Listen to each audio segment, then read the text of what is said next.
Good evening. This is going to be the developer playthrough of my game, We Only Come Out at Night. And I've got my two creative consultants here, Mr. Bear and Mr. Jackalope. Hello. And we're going to be playing through the game and kind of talking about the development as it progresses.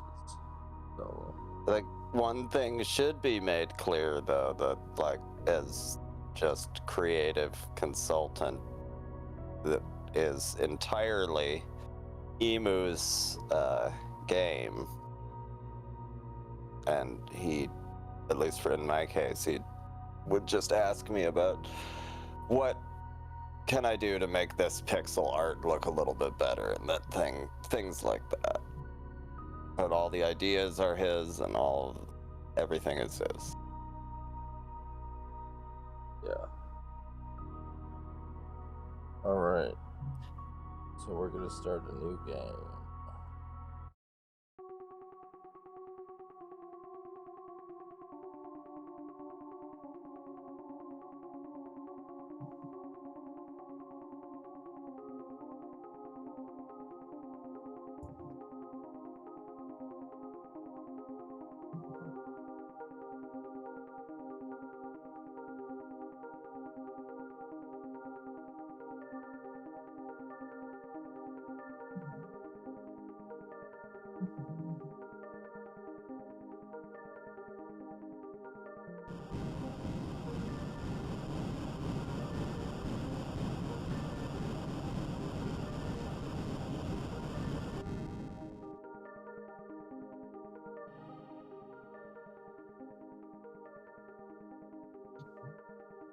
Right.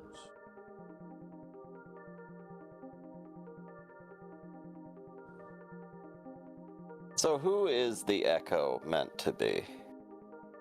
It's just sort of the legend of the bats, an echo of the past.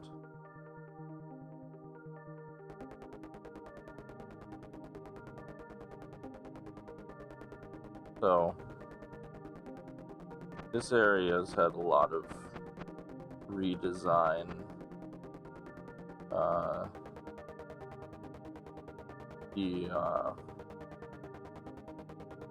That's where it all began. Yeah, it is where it all began. Initially, it was just going to be a short little game for my son, and then it kind of evolved into its own thing. And That has come a long way, though. It used to just be kind of, I don't want to say ugly, but just very simple block patterns. Now it has parallax background and Spider-Man decals. It's got crystals, vines, cracks, mushrooms, you name it.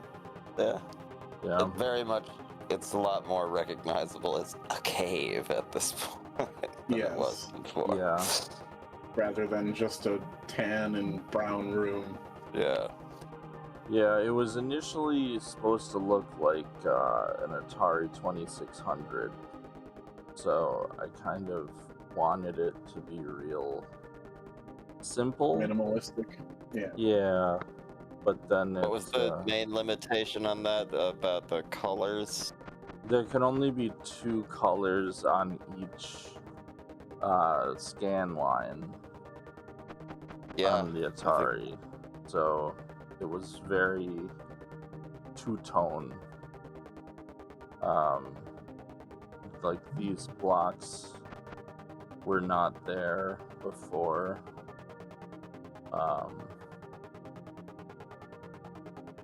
If I could show you some of the old assets, some of them had like this cave battle background. It's still pretty basic, but it used to be like just purple and brown, just two colors. Yeah. Tried to I think you stick made to the two colors for everything. I think you made the right call by kind of just branching out a little bit, keeping the simplicity of the 2600, but not necessarily conforming to its color limitations. Yeah, I agree. And I think it has turned out pretty nicely. Yeah. The spikes, spike redesign was a good idea. That was one of Mr. Jackalope's. They used to be They did kind not of look brown especially and threatening. they were brown like this cave, and they were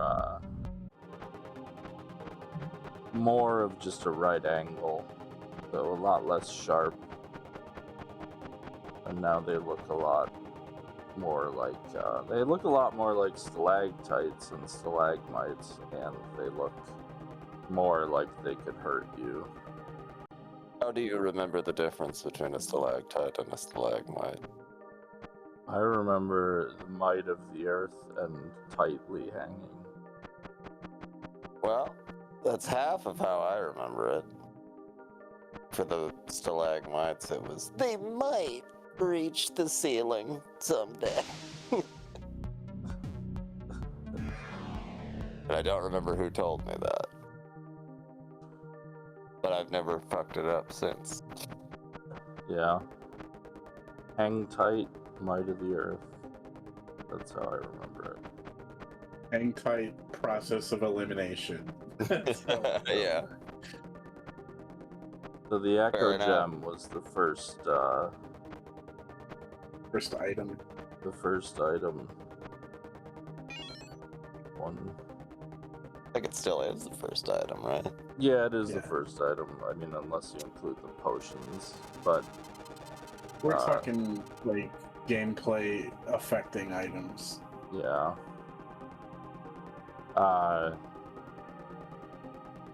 Yeah, it was interesting to code because it was my very first.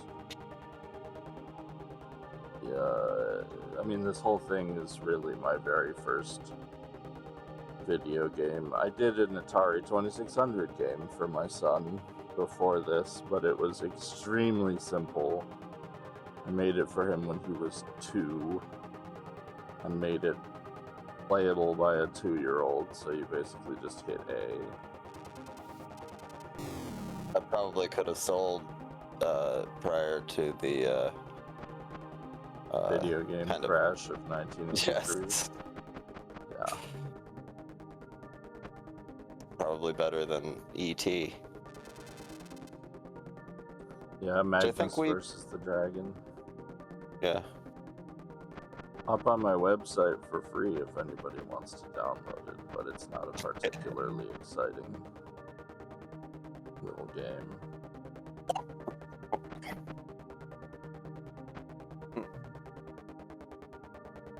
These cave mushrooms are actually a recent addition. It was Andy suggested, or Mr. Bear suggested, that I make cave mushrooms in opposition to the forest mushrooms that come later.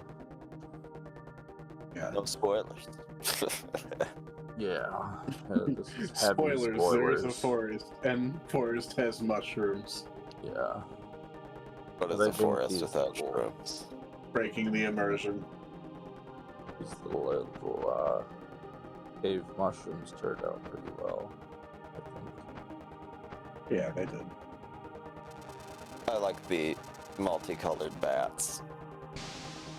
Yeah.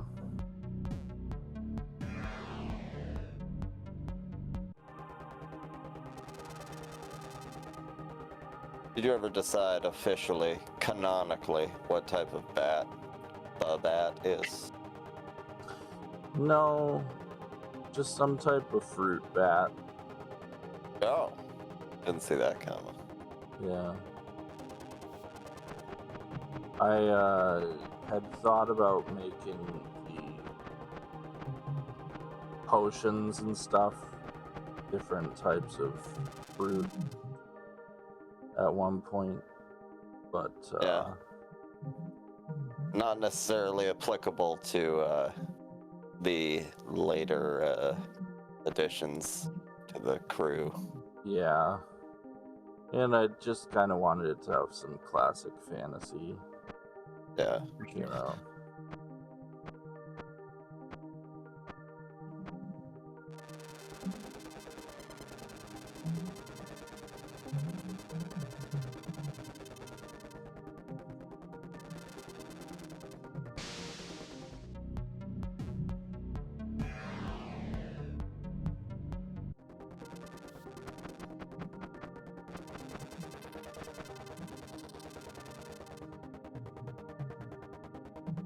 The echolocation still looks very cool.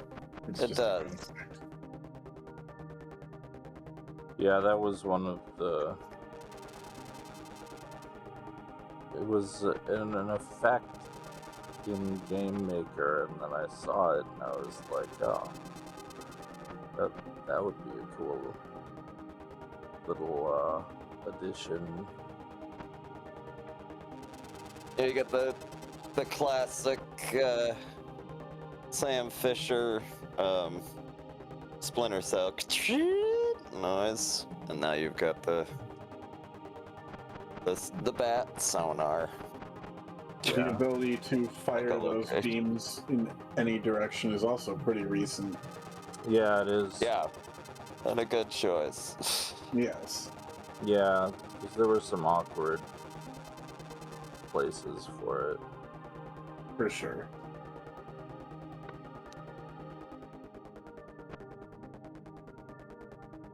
Let's give it a heal and a save.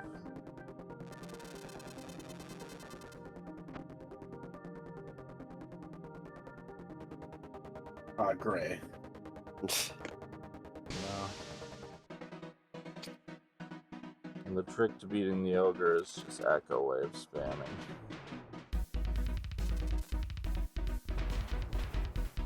Good to just teach people how to use their skills Yep. instead of just attacking. Yeah, you're gonna want to use your spells and skills and stuff in this game for sure. Yeah. Because attack gets very quickly outclassed for the most part. Yeah.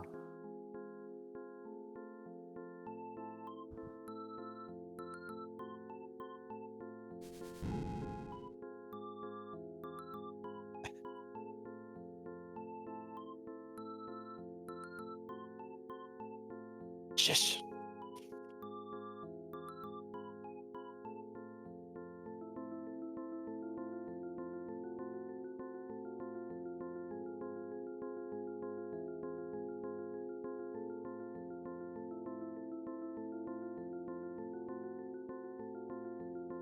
So what's the story behind deciding to have a magic goblin? I always liked the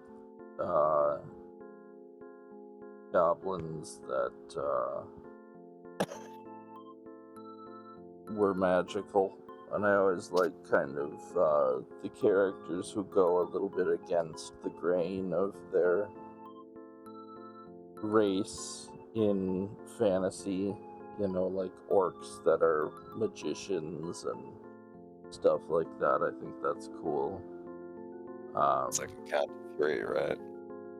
What's that? Those are the ones that can count, right? Yes, the ones that can count. Yeah. I consider it an Arrested Development reference because his name is Job and he's upset that everyone thinks his magic sucks. Yes, and it definitely has an Arrested Development reference in there, that Joker magician line, and then there's spells supposed to go off there. Yeah. But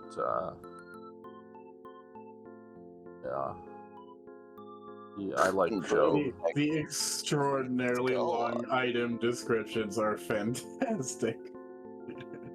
Yeah, he's kind of he kind of initially started as like a surfer dude kind of guy, kind of hippie-ish. Very hippy dippy. Yeah. But he develops and he matures along the journey and gets Kind of true of all of them. Yeah, they all do.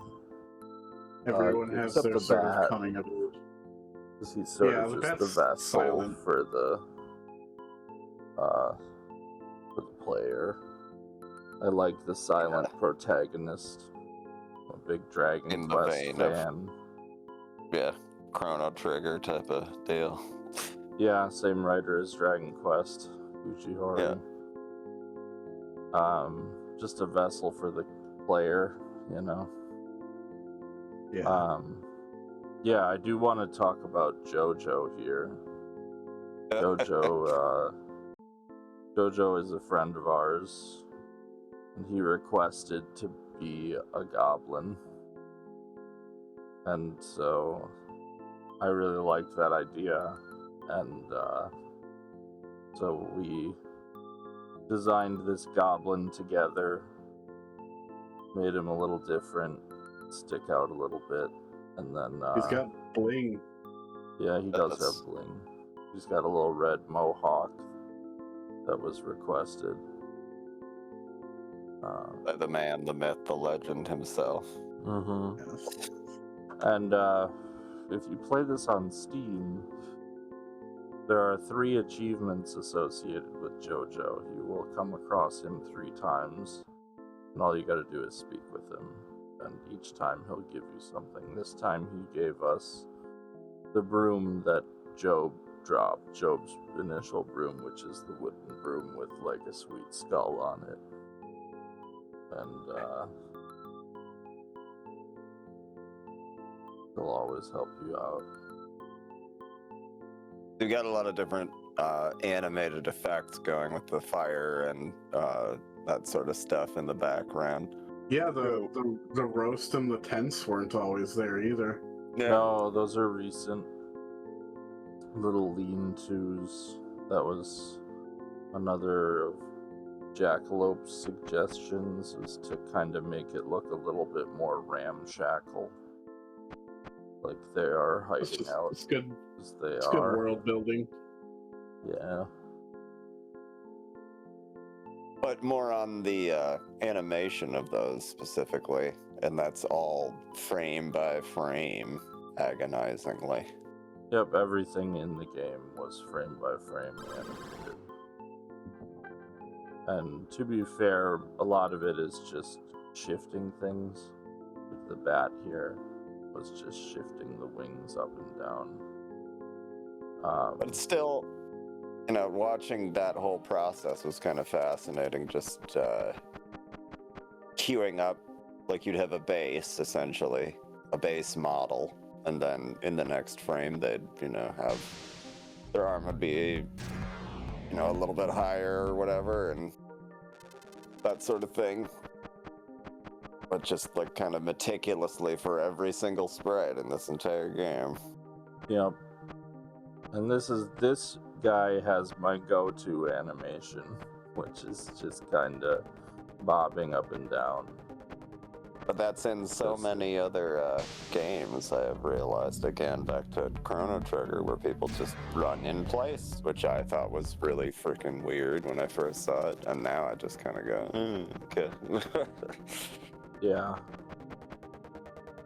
The bobbing up and down works as kind of an idle animation or a walking animation, so that was my go-to for the enemies.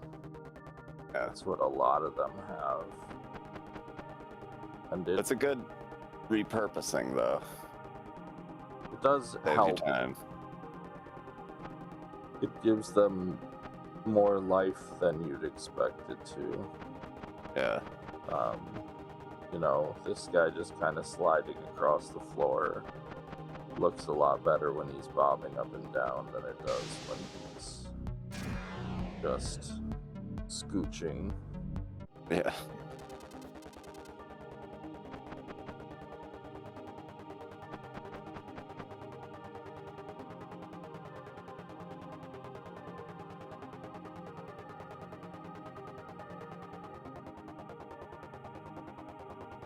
Do need to visit the dwarf. Can't do anything here yet, but this guy is gonna forge all of our ultimate weapons later. That brings up the entire Metroidvania aspect of the game as well. Yeah, In that there are plenty of things that you'll see, and then you'll have to come back to return at a to later later. time. You've got Yes. the abilities. Something you are having a reckoning with Hollow Knight right now. Yeah.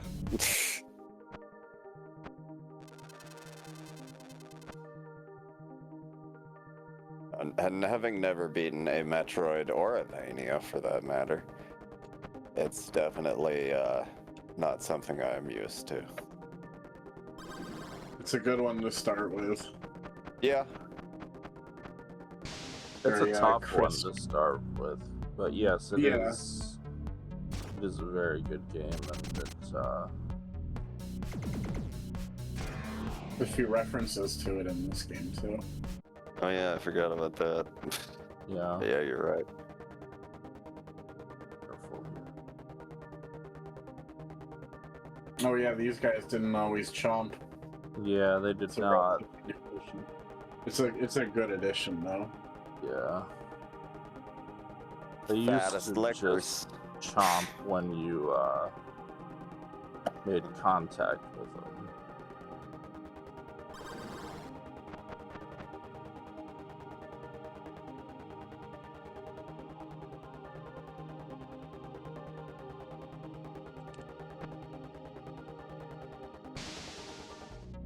The gremlins. With blackness for eyes. Eyes, black eyes, dead eyes, like Look into eyes. his eyes and see the abyss. So we just got probably the most important spell in the game, Wizard Ward. Wizard Ward increases magic damage done and reduces magic damage taken. Oh, I thought it only increased defense. Okay. No, it's both. And magic damage is your bread and butter in this game. Yes, it is. It is You're a getting lot got more. by your own traps. Yeah. I like this cutscene. Took a long time to get it right, the way the camera pans right here. It's a good cutscene though. Yeah. But I think it fleshes out Job in a nice way.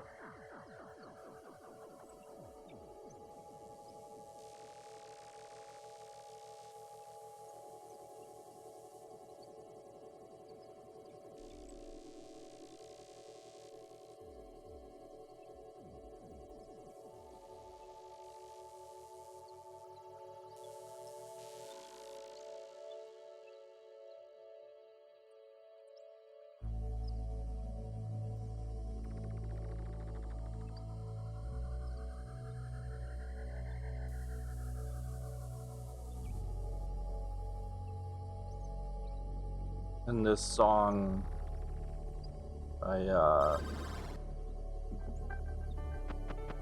used synthesizers to kind of make it sound like bugs. Yeah. It was a creative effect. Liked it. I think that's another thing worth talking about. You did all the music for this. Yeah, Yes. you entirely soloed that. Yeah.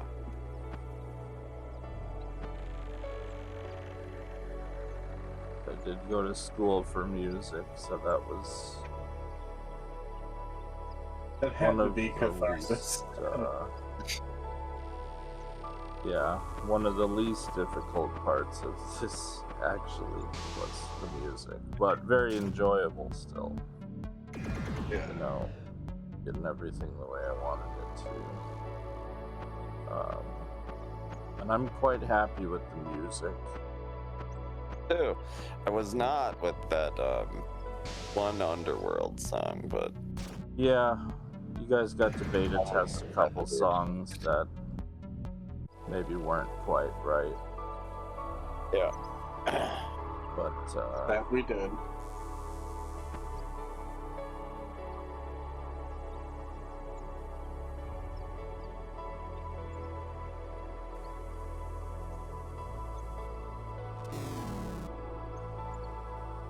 That gate was a recent addition too. yeah.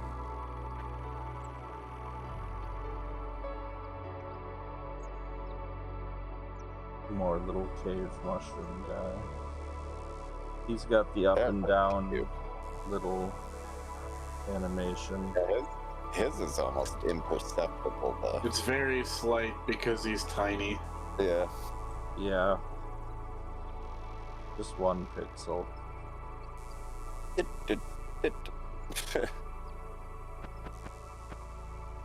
And this I was quite happy with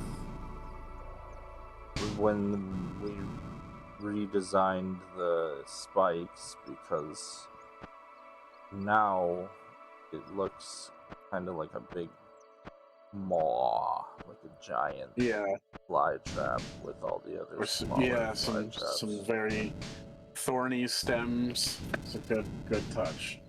Yeah. It is a very, very unforgiving forest.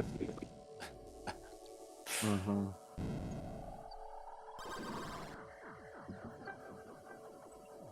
It forgives you enough to not be on fire. True, but how much mercy is that? The mercy of a slow death. Now we got our first next party member stuck in the trap here.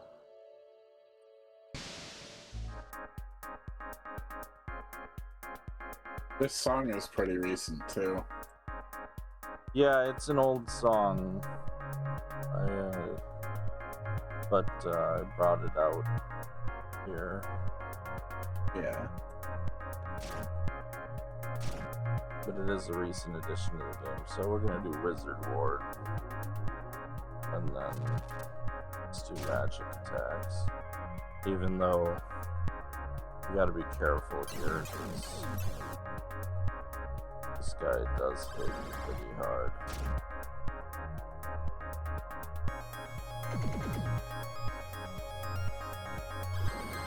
And luckily the Wizard Ward increases the healing too. Because it's based on your magic attack.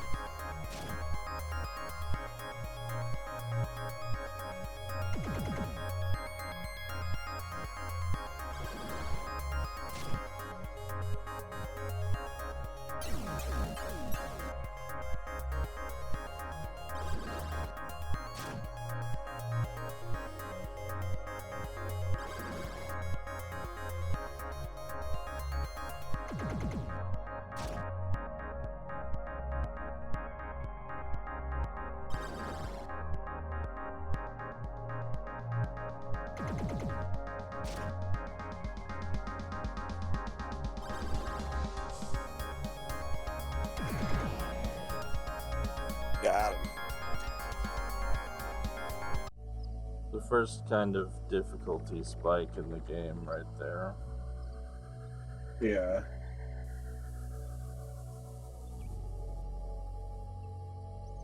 There was a a lot of testing that went into figuring out the right difficulty curve. Because there's a point not far up ahead from here where it sharply increased. Yes, and then I overcompensated and made it too easy. Yeah, it was a whole thing. It's the stuff that you kind of take for granted when, you're playing all these games by AAA developers, and they've kind of got their own formula that they've had forever for this kind of stuff. But when you do it yourself for the first time, you end up with a whole quadratic equation that only takes effect after a certain point. Yes. You know? The level is 3 different quadratic equations. That it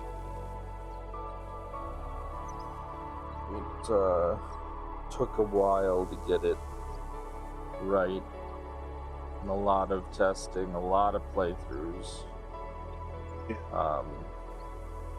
I bet I've played through this game about 30 or 40 times at this point.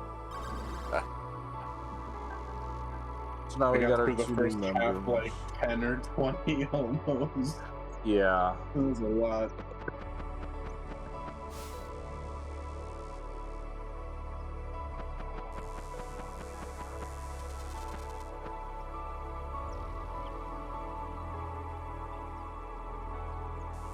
A feast for heroes. Yeah.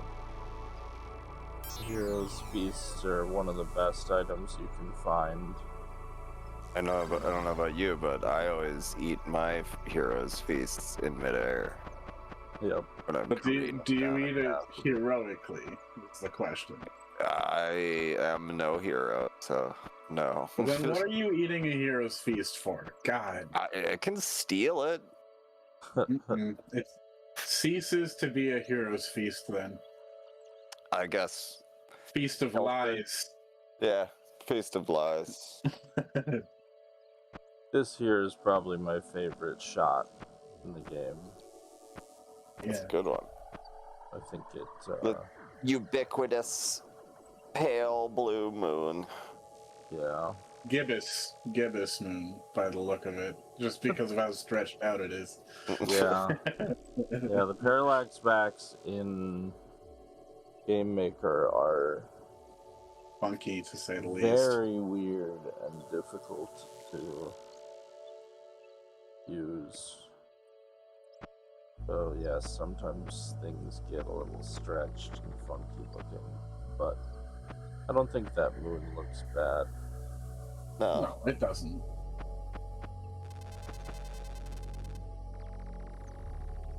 And then we're gonna go into the tower.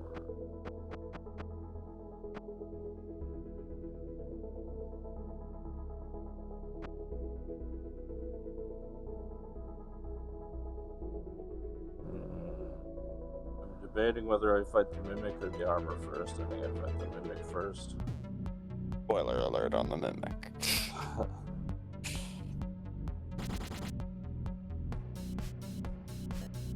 Yeah, the armor guys were the insurmountable wall of difficulty. Yeah, the armor guys used to be really tough. Beatable, but definitely after fighting a couple of them, you'd be very low on supplies and Yeah. pretty much just begging for the next bat statue to pop up. Yeah, they used to take like the entire team's mana pool to kill. Yeah. But now I made them weak to every element, so everybody can kind of get a good effective attack on them. Yeah. But I think that's worth mentioning as well. The fact that it's not really meant to be a grindy game necessarily. Or that is always an option, obviously, because enemies respawn. But if you want to, you can more or less just... If you fight everything you see, you'll mostly be at about the right level to defeat any bosses.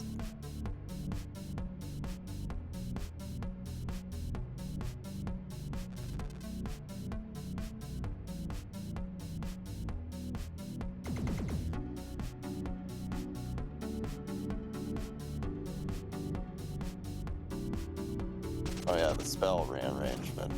Yeah, I just like to have the strongest single single target first, so I can get through there pretty easily. The fact that you made it changeable, though, is good, because I guarantee, like, everyone has a different opinion of what spells belong at the top. Yeah. Yeah. It also, before that change, there was a lot of menuing. Yeah. And it would get pretty tough.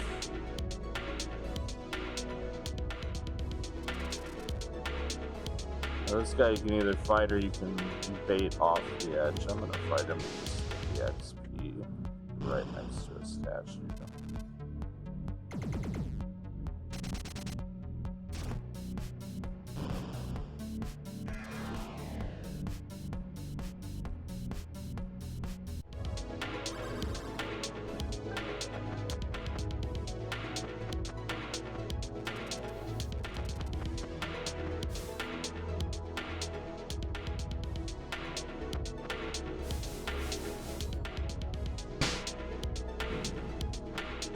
I remember how that spider looked earlier on. Yep, Yeah, I really wish we could. The spider was one that Mr. Jackalope helped with quite a bit. I'm still not exactly ecstatic about its look, but it's definitely better than it was initially. I like him.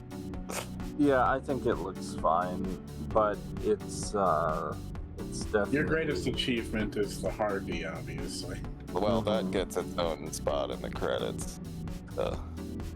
Yeah, I haven't done that yet. I didn't update to give it its own spot in the credits. RP Revelations. I should start saving my overdrives here, but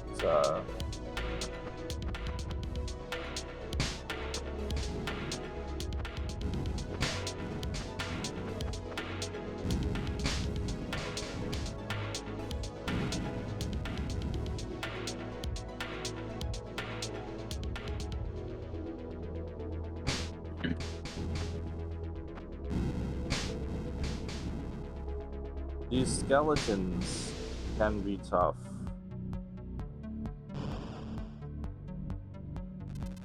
Yeah, I don't think you really have, other than Echo Wave, I don't think you have many, Moth's Overdrive will one-shot all three of them. Yep. But it's trying to save the overdrive. Yeah, but I was just saying that's what I did every time. Yeah.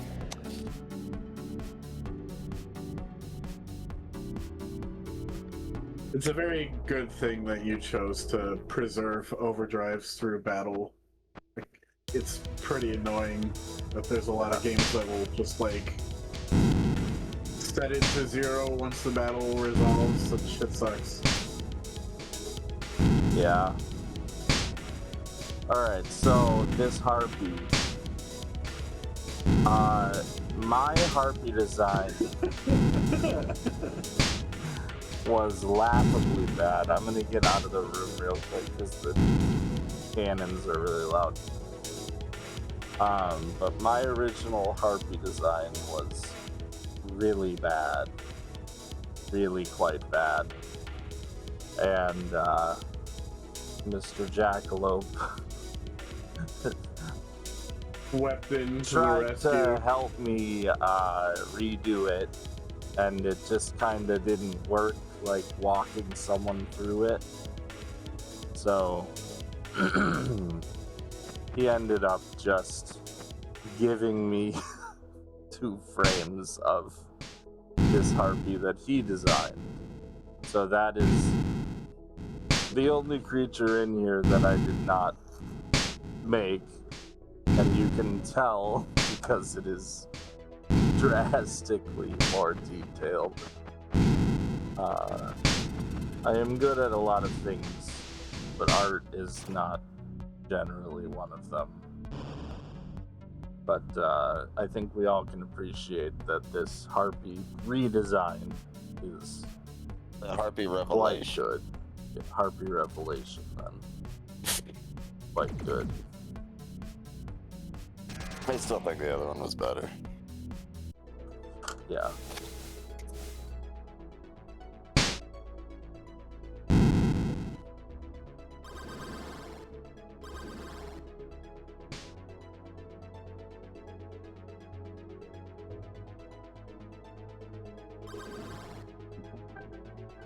Oh, yeah, and this, the way that this tower ended up shaping out, the way the rooms connected to each other, I had to redo all of the logic for how you move from one room to the next. Because before I had it just upright, left, and down. And you can see, like with the room above this, that it's down and down. So we had to redo the logic to allow it for. So now it's still got upright, left, and down, but then it's got for each corner, bottom right, right, bottom right, down, bottom left, left, and bottom left, down. And then spawn points had to change too. And it was a bit of a nightmare. And the logic is a mess. And I had to, every time I had to do a room that had exits on the same side, I had to reference the logic because I couldn't remember which spawn point connected to which exit. And Game Maker natively doesn't have any connection to rooms, so the minimap logic itself took an enormous amount of time. So I hope you guys use and enjoy the minimap because, man, that took a lot of time. It was a valuable addition, though. Yeah, and it helps make the world feel connected. Yeah.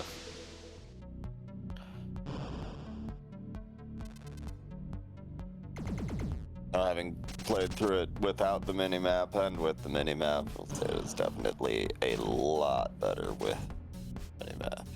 Yeah. Yeah.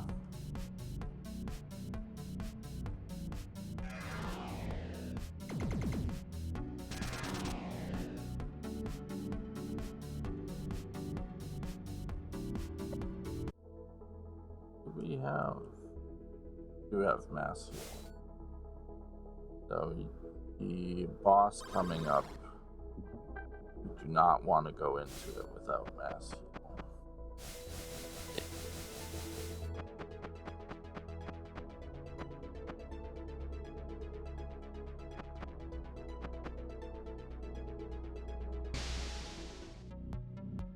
And we got all our overdrives.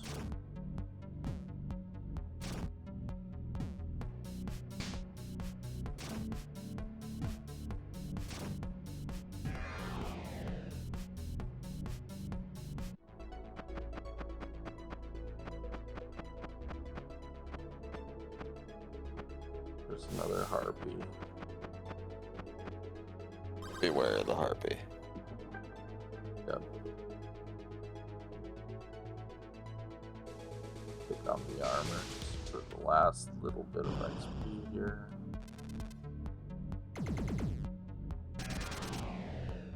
Yeah, these guys are really strong. Alright.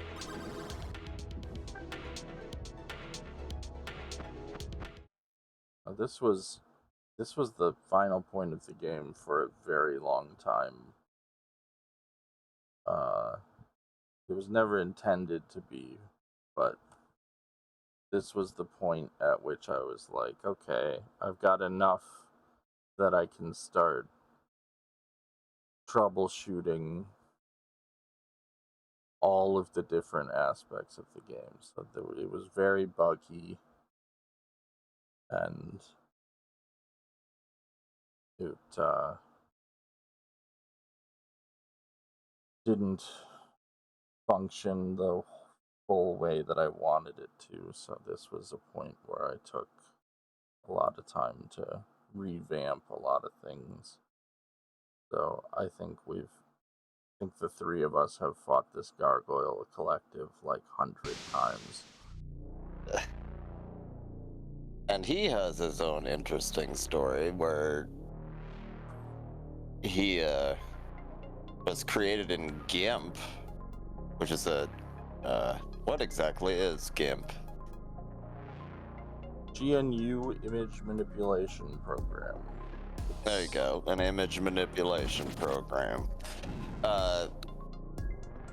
But Emu had come to me with wondering how he could make a gargoyle, and I sort of suggested the bog standard ferocious demon-looking thing, and he kind of took it and went in the opposite direction with sort of a believable, this looks like something that would be on the exterior of like Notre Dame or the cathedral from the Gothic period, and I think it is notably a lot spookier that way in its kind of stoicism versus the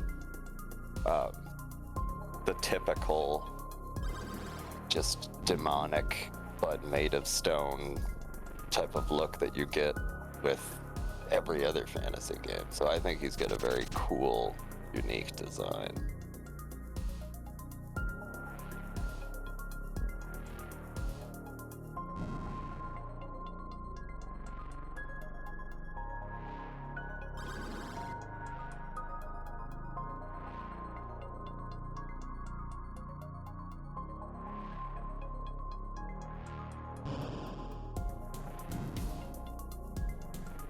See that that's why mass heal is needed here. He does that earthquake. It is brutal.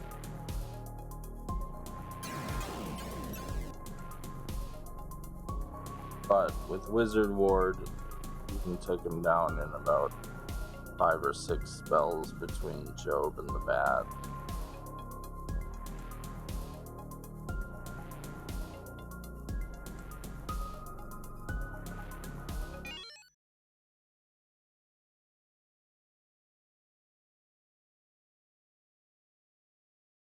Now he's broken.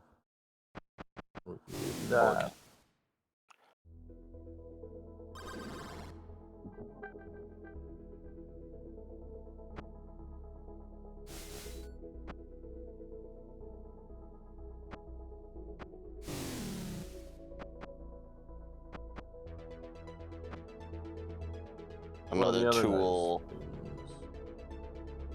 Another tool for the for exploration. Yep.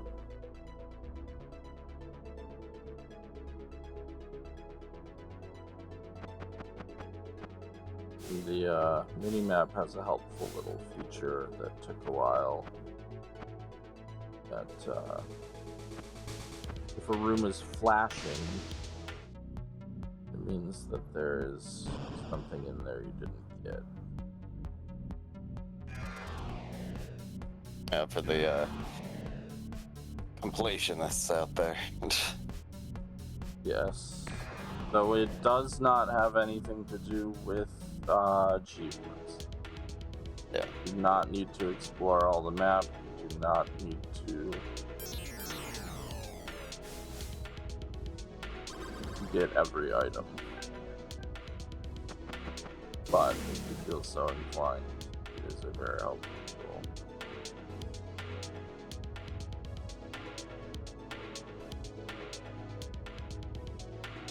And most importantly, there isn't a single achievement that requires you to play the entire game again. No. And there are no missable achievements. So the whole thing is designed to be pretty user-friendly when it comes to achievements. And Mr. Bear was a good resource on Chivos, having platinumed, what, like 30 games now? 25? I think so. I can check. Yeah. Lots of platinums. 26 perfect games. 26. So, he's got a good, very good idea of what a good set of achievements should look like. And yeah. What's gonna make you pull your hair out and what's gonna make you feel really good, but adequately challenged for getting it. Yeah. There's a fine balance. There is. And I personally go crazy over achievements that are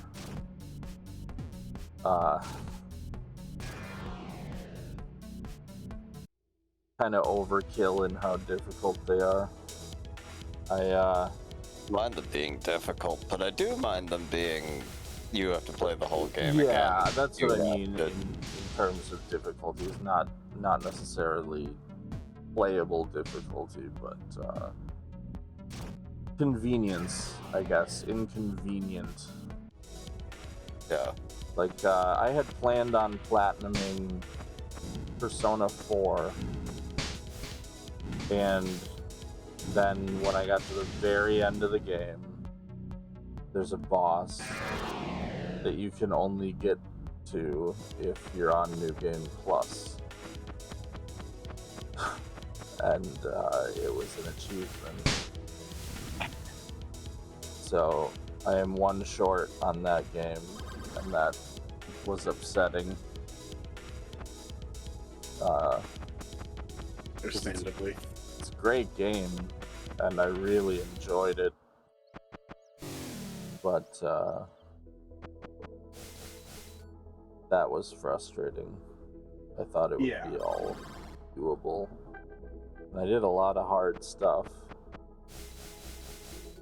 And a lot of stuff that took a lot of time. Let's grab this mic. I was wondering why you skipped that earlier. Now I know. Yes.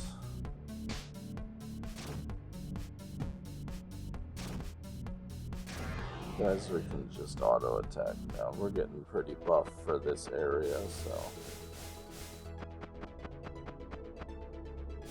it's time to move on.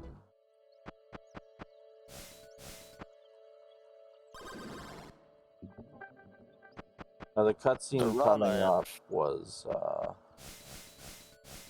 what was that? The wrought iron fence there. I have not seen it completed, but that does look very good. Yeah, I think it turned out pretty nicely. Yeah.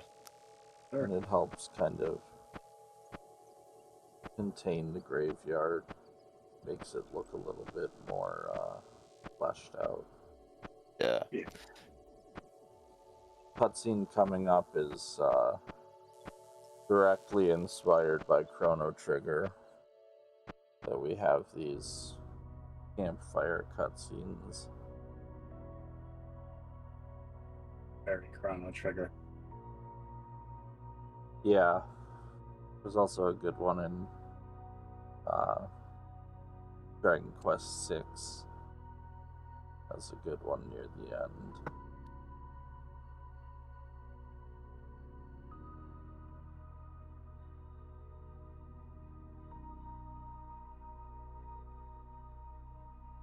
And this is Moth's moment, kind of. Break away from the lamp. Yeah, not just be all about lamps.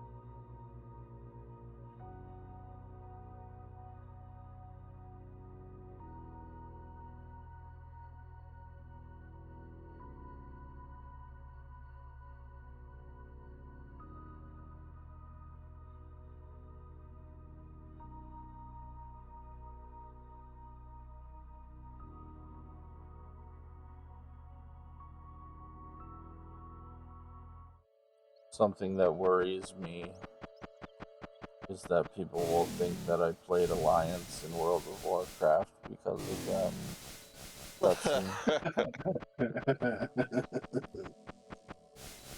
Thought never crossed my mind, but probably because I definitely know better. Yep. I've got a Horde flag behind me right now.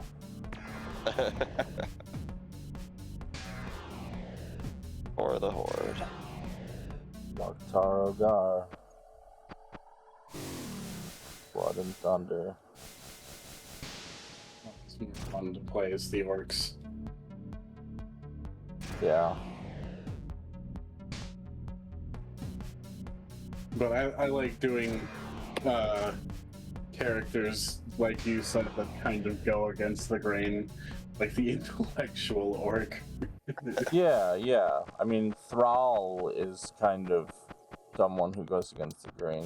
He's a shaman, but he's a really pretty, like, intelligent guy. Yeah, he's smart. Chief. And the Horde is full of that too. The Tauren are these giant beasts, but they're like really gentle nature lovers, you know. Just not when they pick up tree trunks and smack you with them. Yes, they definitely have their warriors and their ferocious tendencies, but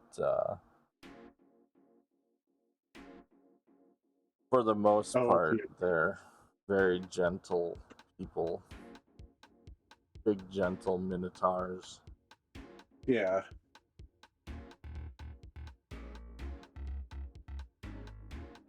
With a chief that's partook of the peace pipe a few too many times, if I remember correctly. Yes. Rip.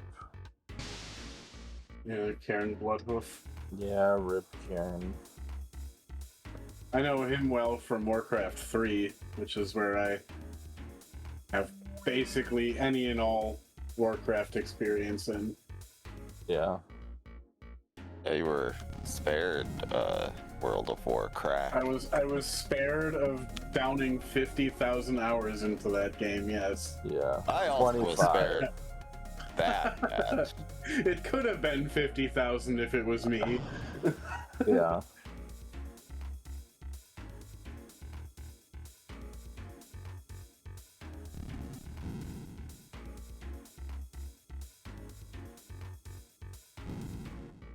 The arena is very cool.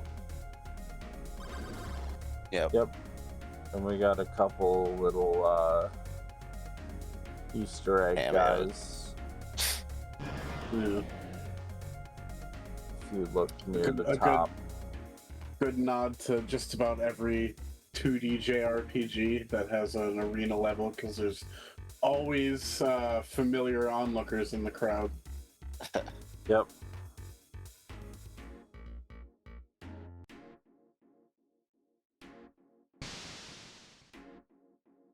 Now this is a tough fight.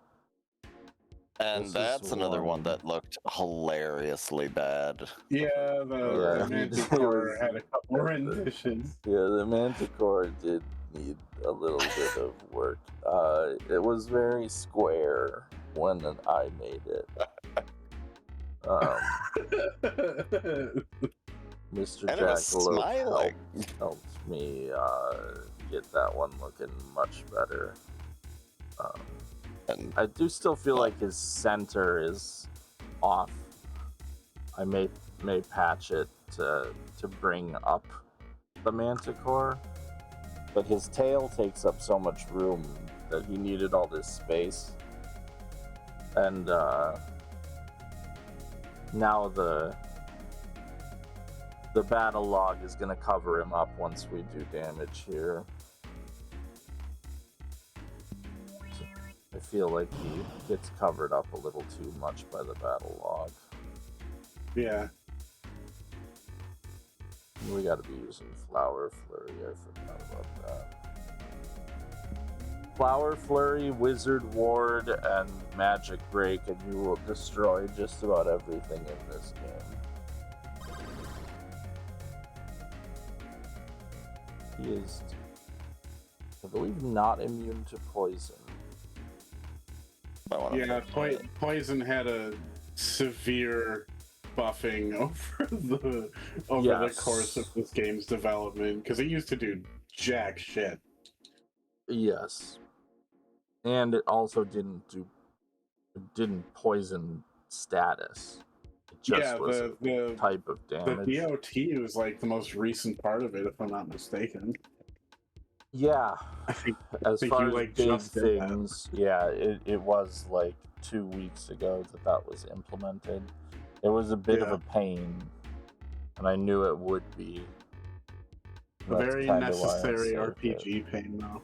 But yeah, it did need to be in there.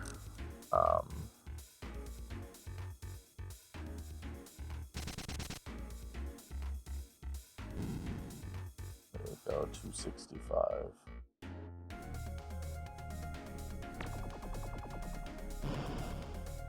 And you can scroll up this and now see that the poison does quite a bit of damage over time especially to bosses that are not immune to it. There are a lot that are immune to it, but does the poison damage do like a percentage of their health? Or? Ah, yeah. Okay. 8%. Very nice.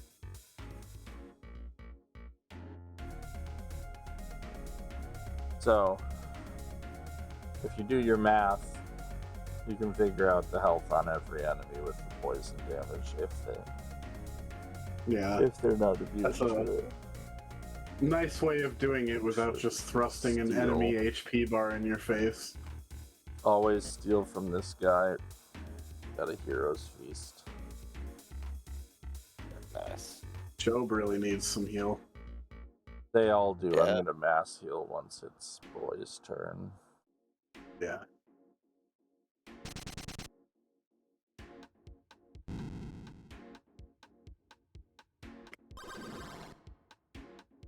Yummy. Just doing the venom. Now all the noises, I should note, were done on a synthesizer.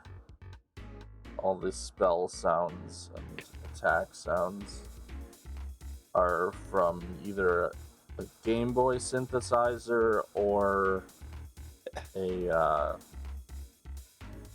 ARP 2600 synthesizer. There are a couple, I think, from a Korg Prophet, but most of them are from those two. And I got some really interesting sounds out of them playing around. And they worked really well for that kind of 80s feel. Yeah.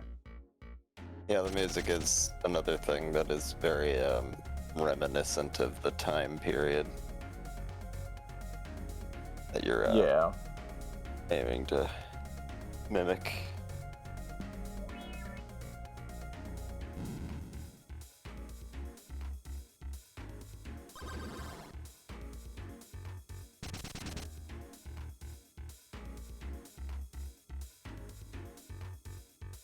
So this is a point that you reach in here where you almost have to use it. Like, so get everybody back to full mana. Yeah, it was very hard having played so many JRPGs with like Team Elixirs to actually part with them.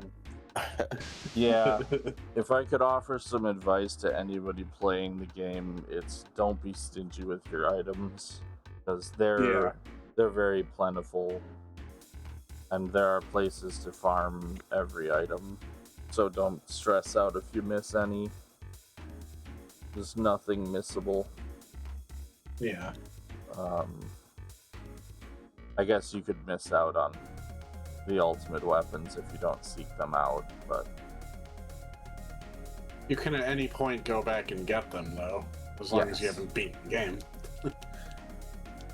Well, even then, I mean, you could redo it with them. Yeah. Alright, let's save the overdrive. I want a magic break. Queen.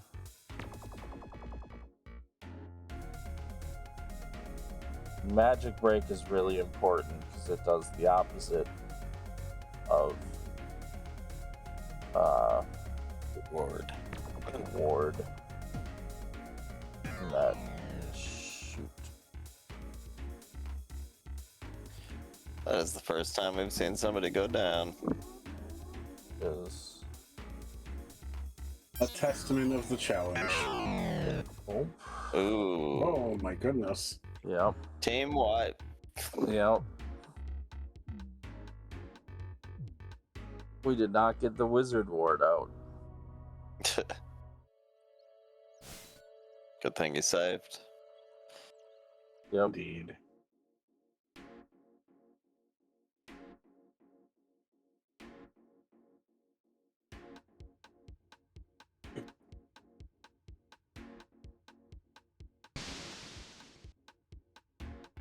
Alright.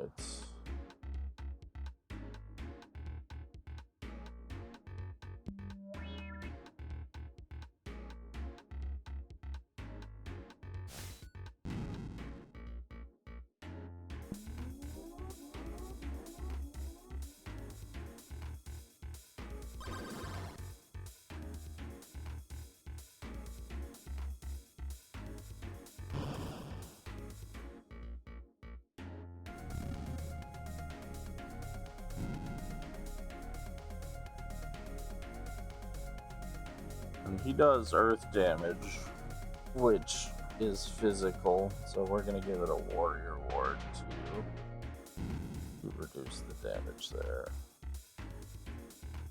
And also up the damage from our bat, because he can't do his lightning here. Well, he can, but it's not as effective. Yeah, it's not effective at all. We may die here. This is one of the worst situations that you can get into. If you look at the turn order, we got one turn before the Manticore goes. So the only thing that we can do with our guys at low health is a team potion. And it barely saves us. So let's flower. That's one we gotta remember.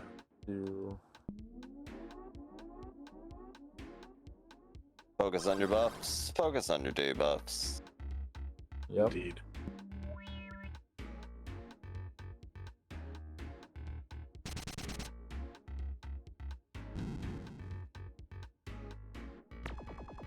And definitely when you can't just spam attack through. Oops. Got poisoned.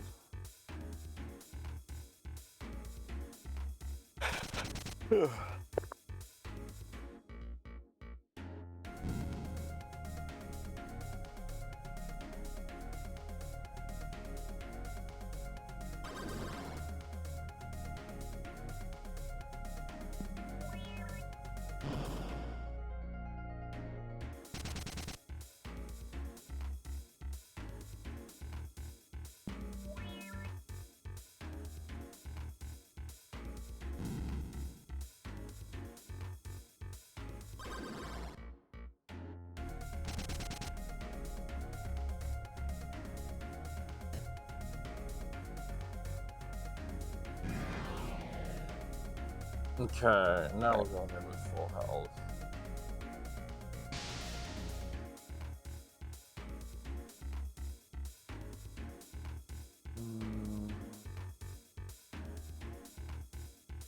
Yeah, everybody's out of mana. So we'll just...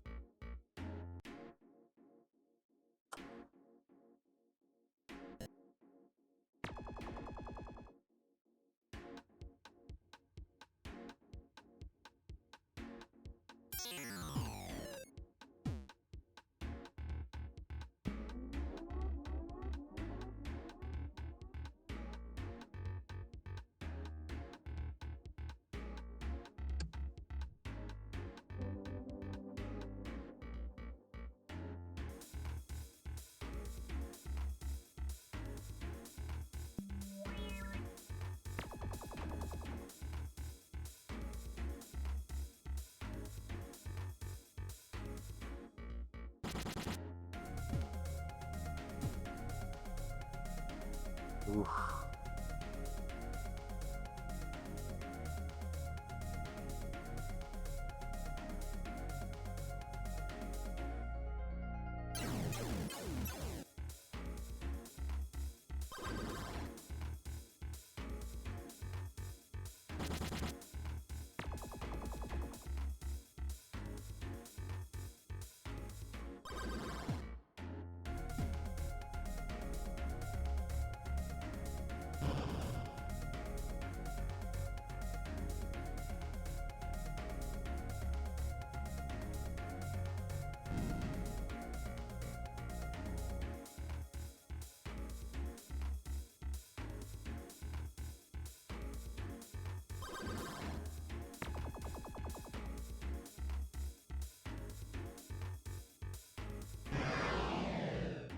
There we go.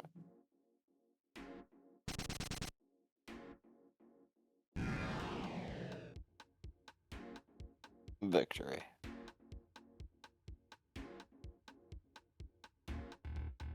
Here we have another little video game reference, courtesy of Mr. Bear. Yeah. Ghosts It and was Goblins. too easy. Too easy not to.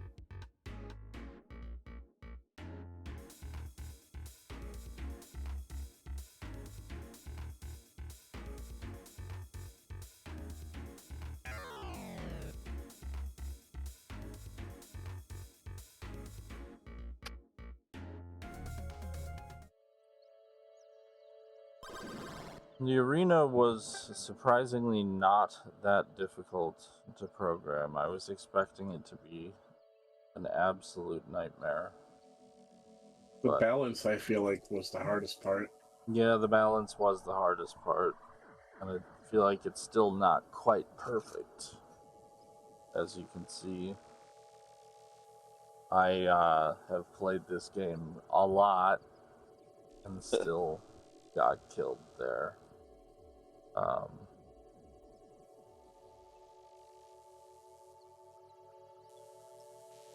Now we have our fast travel. Go back and free the dwarves.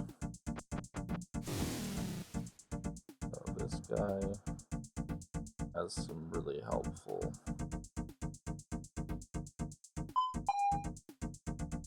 items for us.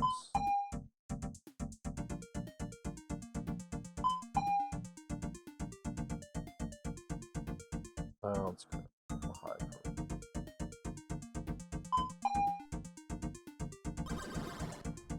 And then one thing that's easily missable is the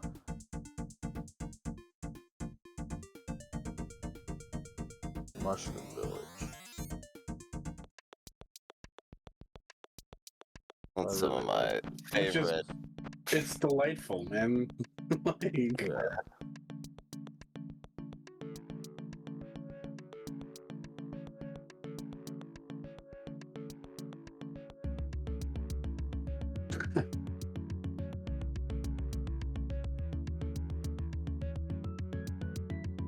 Leaf Chief.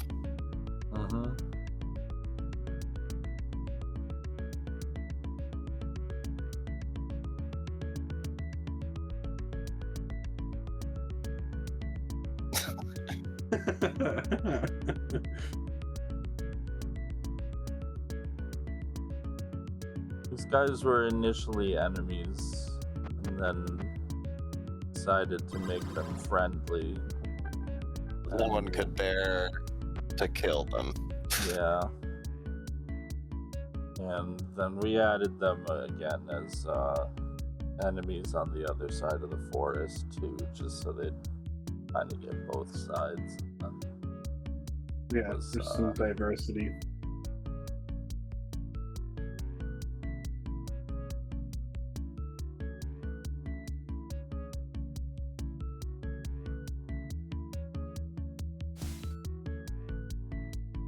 Oh, I'm not mistaken. This is another spot where we find Jojo. Jojo is not in the Mushroom Town. I was mistaken. Yes.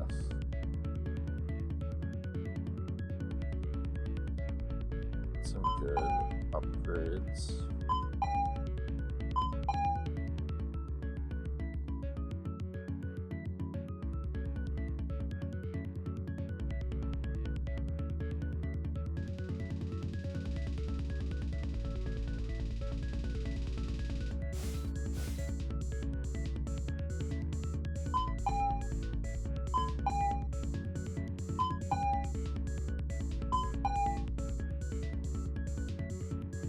Just barely enough. Yep.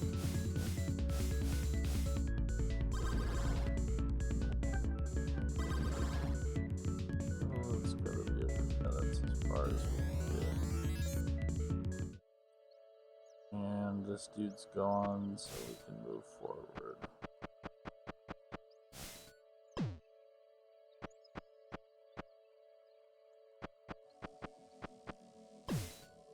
Oops, wrong button.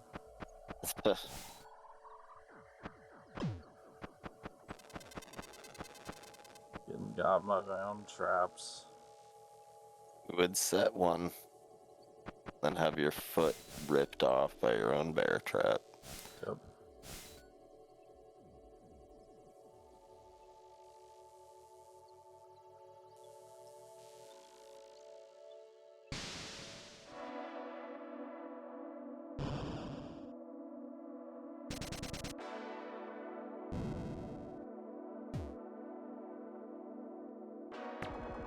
This song was recently added.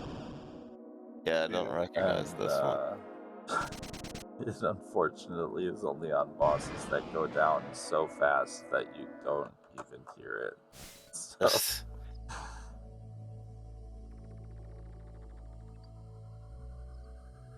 never put his armor on. That would have really helped. Yeah, it woulda. You made it either way, though.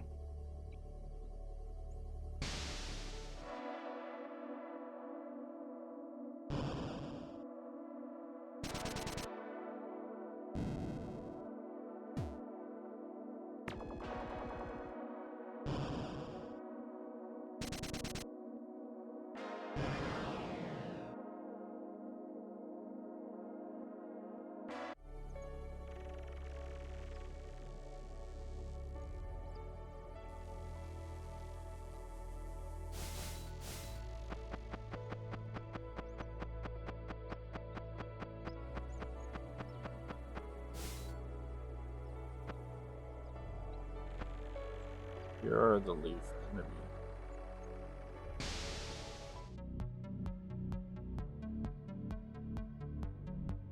Bounce into the beat. Leaf chief. But they Well, they were briefly without rhythm, all right?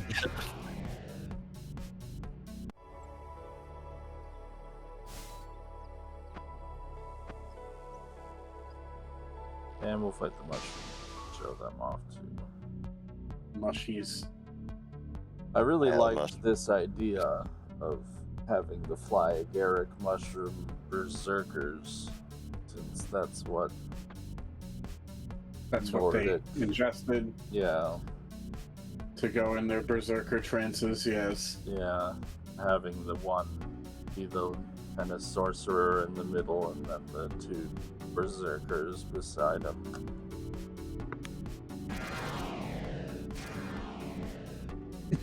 Just annihilates. Like real berserkers. Yeah.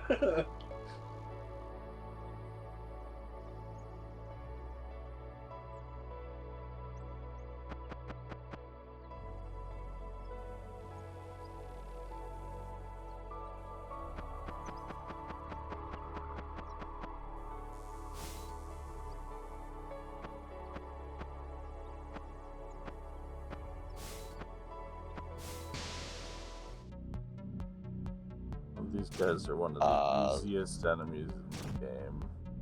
With classic Wisp. Speak to physical and dark. Yep.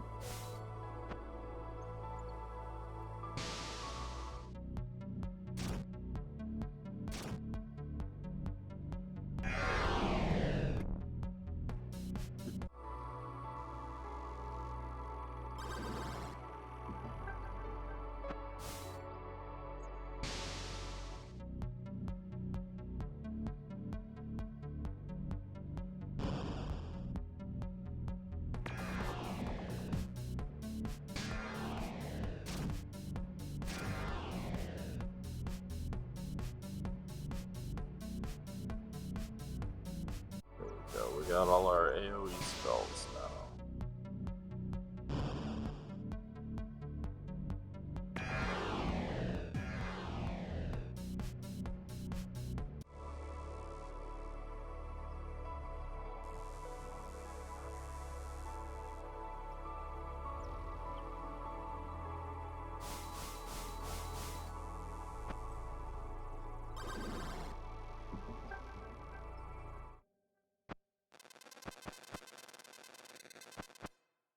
This is another time where the camera zooms in during gameplay, which I'm always a fan of. Yeah.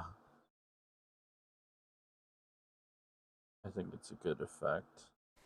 Yeah, also lends some kind of intimacy. The leaf particles are also particularly good on that level too. You did a really good job with that. Yeah.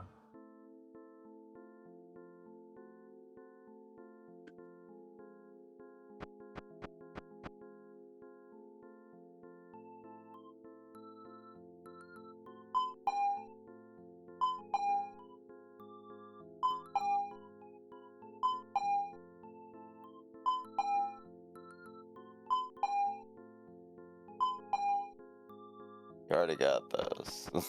Yep. And there's our boy. Yep.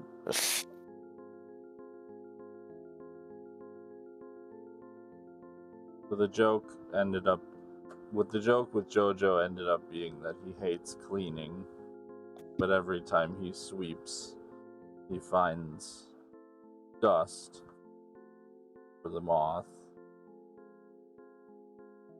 which is what the moth uses as weapons. Dust and shavings. As most moths do. Yes.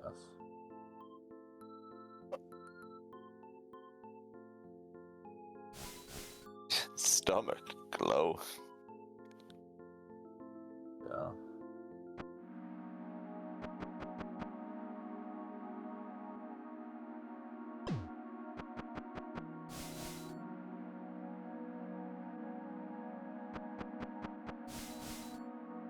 We already have that shield. These guys are surprisingly tough. Am I at good health? Yeah. Because he's gonna do a magic break first, but he's gonna do a spell that's gonna barely not kill us. You really weren't kidding, jeez. Yeah.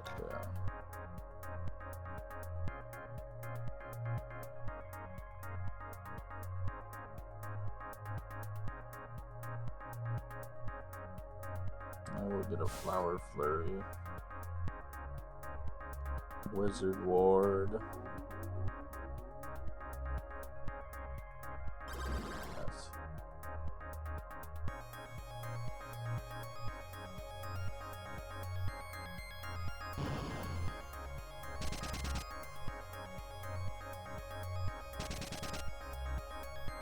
Oh, even with the ward. Yeah, we weren't at full health though. Oh, okay. I'll give it. Actually, I'll save that for the other one. I think we're gonna need a team potion to survive that. Yep.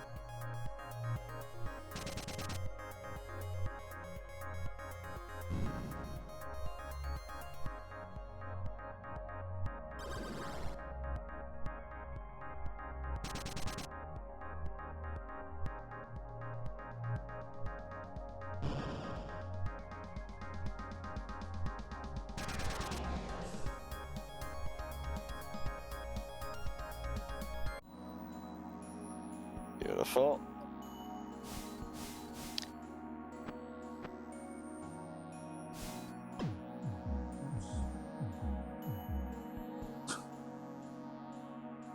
There's 7 heroes. Those might have helped. They would have.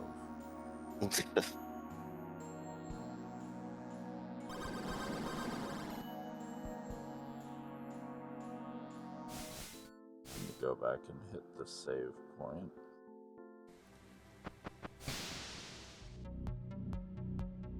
But not before you fight your first mob of zombies.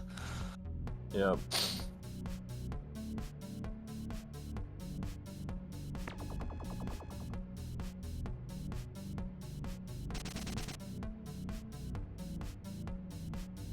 Oh, he is. Oh. The mana drain. I don't think zombies have any mana to drain. Oh yeah, I forgot about that. That makes sense. Not exactly spiritual folk. No.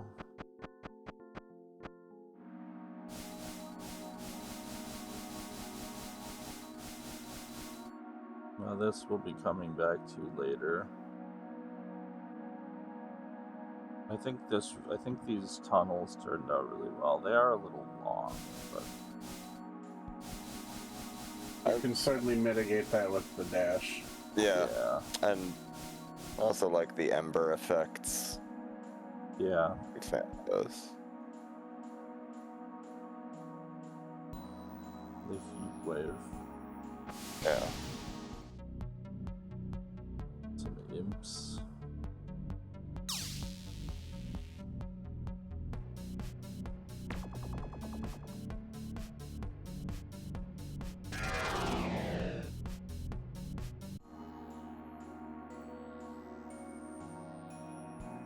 And this boss is so easy compared to everything else. It is tragic.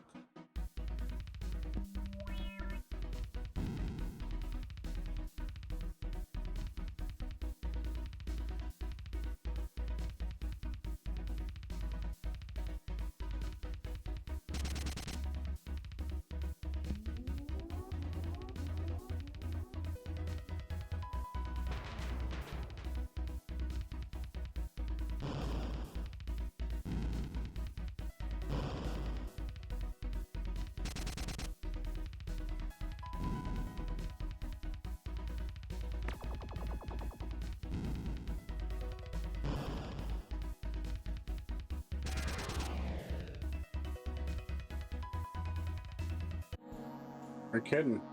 Now we can move boxes.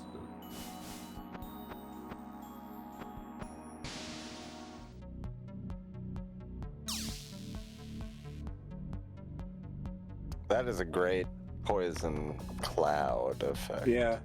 I've actually never seen that one for its animation.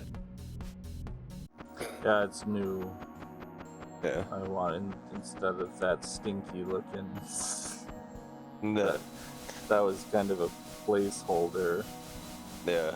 For all of the poison.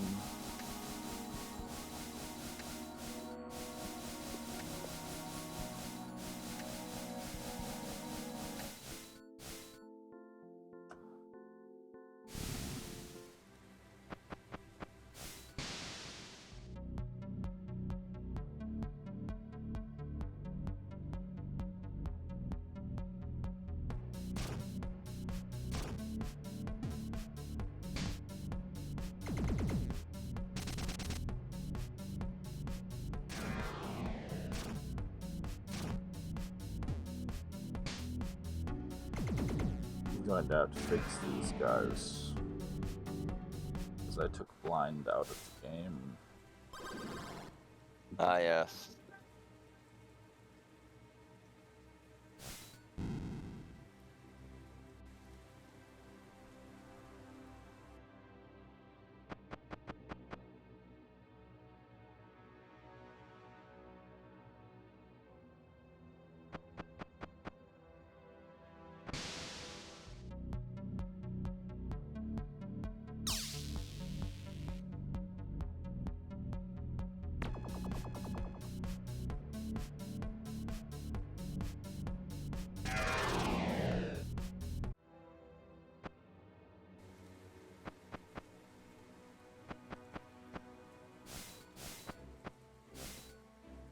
It's another area where the parallaxed background does a lot of work. a lot of work. Yeah. Yeah. I mean, the town is pretty barren without it. Yeah. But that is generally what happens when everybody there has just recently turned into a zombie. Yeah. Yes. People certainly aren't hanging out at the mall. Yeah. Yeah. Or the blacksmith. Indeed.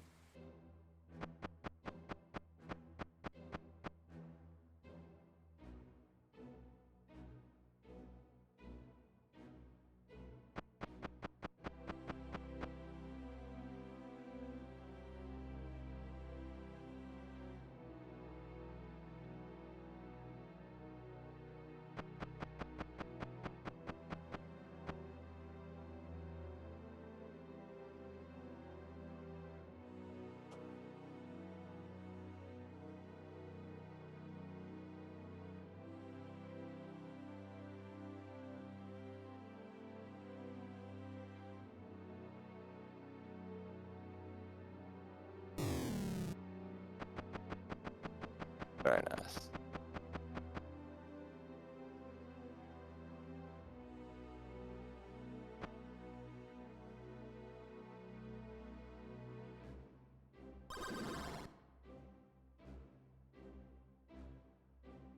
Make sure we're at full for another one of these guys.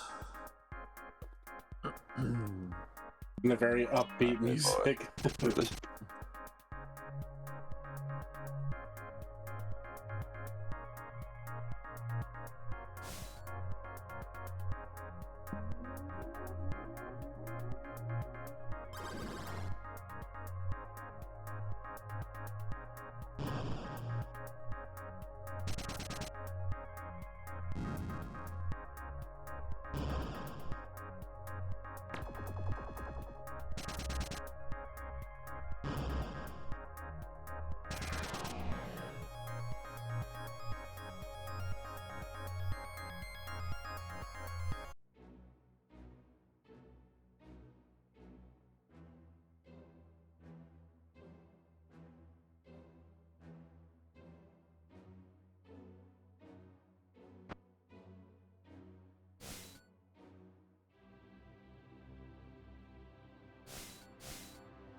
Very satisfying.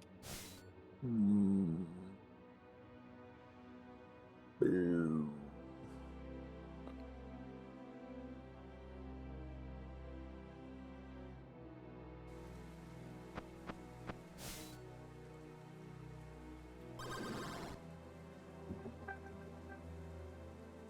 This is probably my favorite moment in the game. Good one. Right Yeah, here.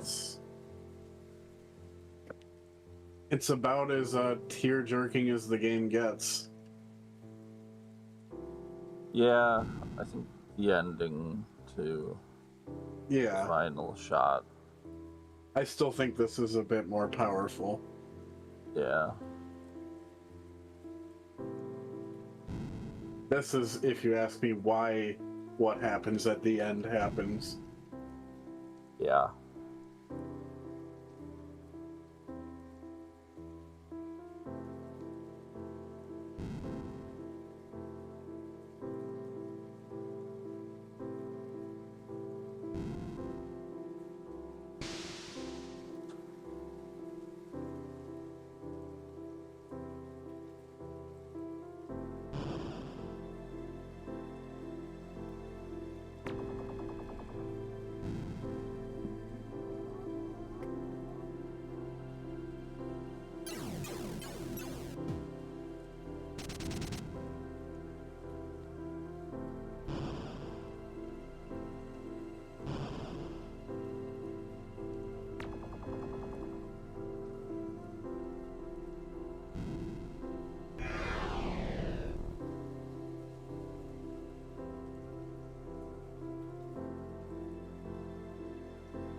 So, one thing that proved problematic in the programming of that cutscene was... Oh, yeah. What? Oh, I'm just saying, oh yeah, like, yeah, I remember. The experience, they initially gave experience, and I had to make them not give experience because of the way it was programmed, and you would just receive that experience every time you entered a room. So you would enter this room, get a bunch of XP, enter the next room, get a bunch of XP, and I could not figure out how to get rid of that bug. And I eventually just decided, like, it's not really meant to be a difficult battle. It's not meant to be one that you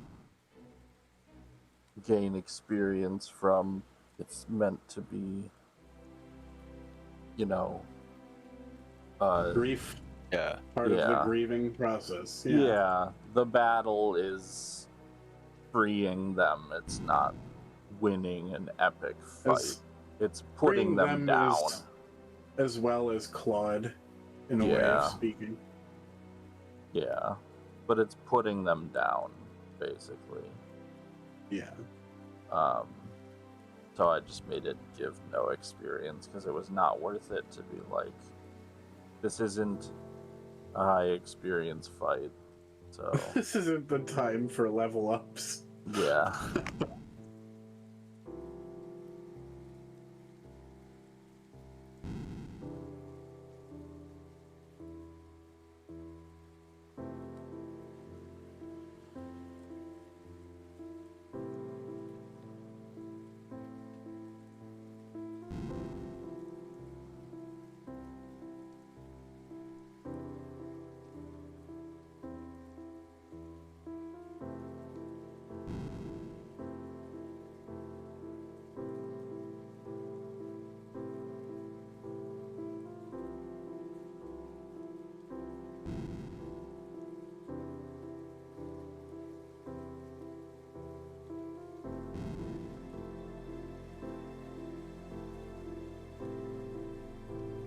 Hey, C's get the grease, Joe.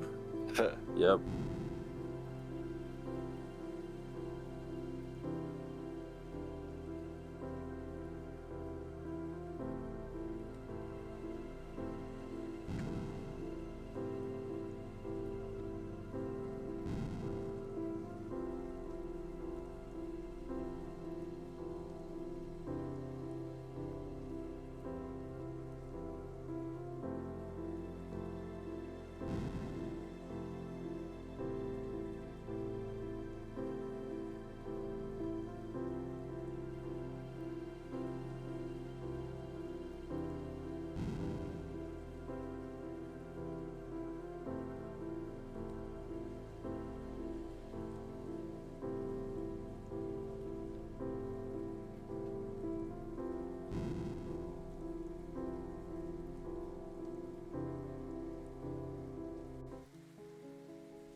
Love the drawbridge animation.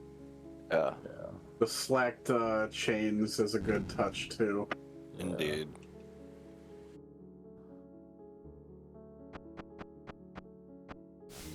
We'll be coming back here later. Used to have a horrible bug here that you could dive through this, but luckily that's clearly gone.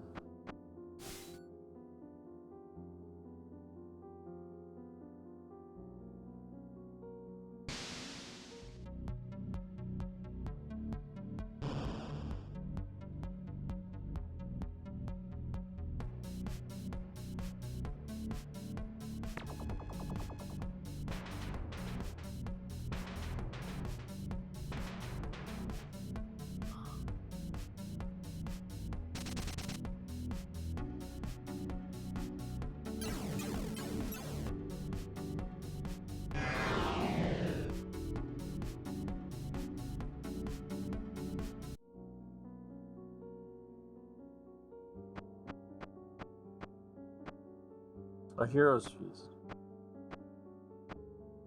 On the table. Pumpkin. Do I have any?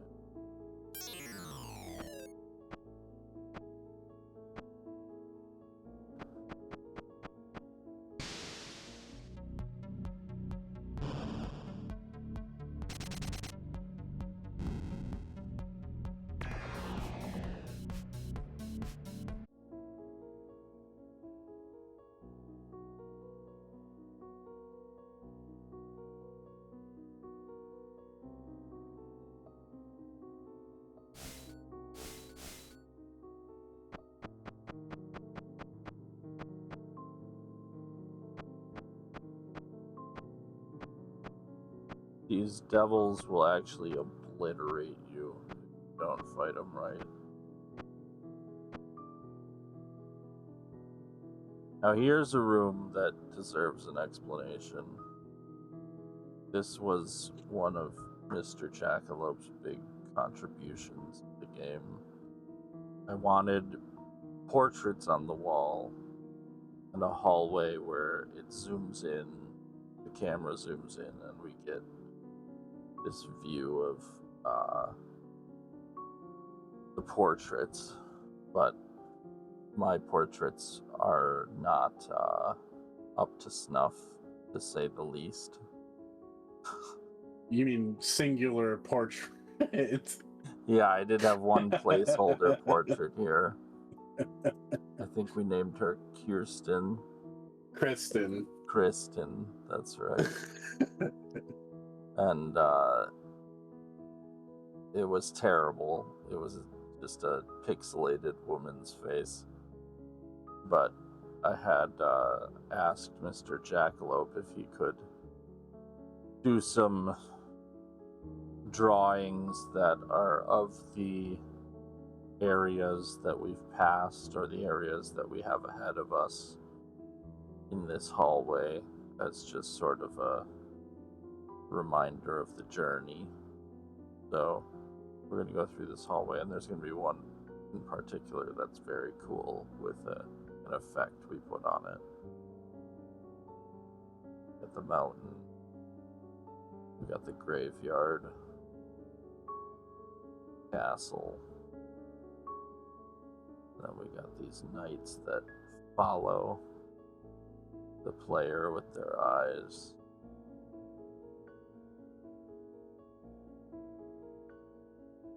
That we have not gotten to yet, but that is the underworld. And then the magma caverns, which we also have not gotten to yet. So we've got a nice hallway full of portraits with the parallax behind it through these large windows that I think he did a really good job on here. And for the record, he had a very small canvas. I think it was like 150 by 170 pixels. So, very small.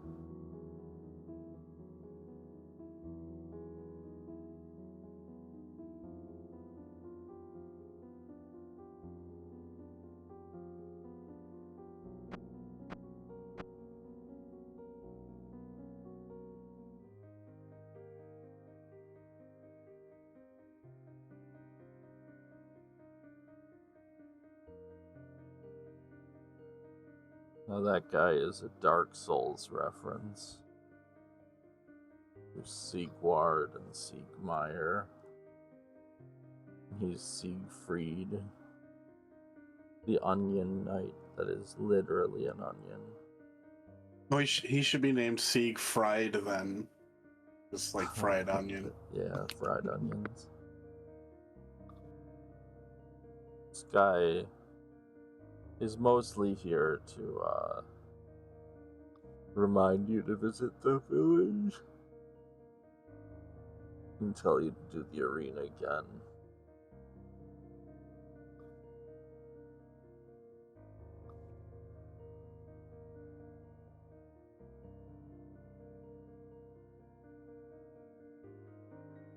We got some decent stuff here.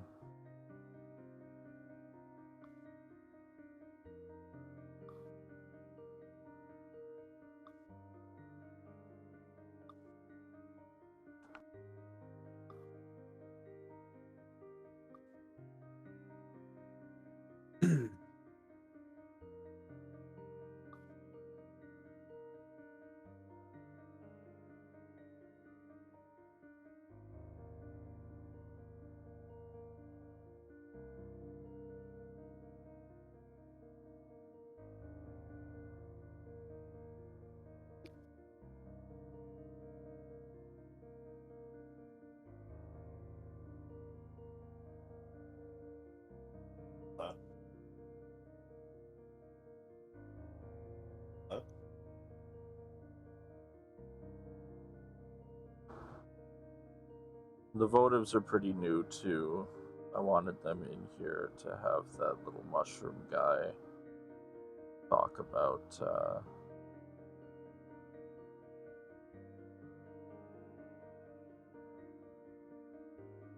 what? How they all want the bat and his party to save them.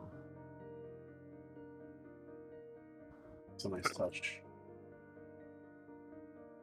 So these little votive candles that they lit are for the bat. And they have a bat statue at the top as a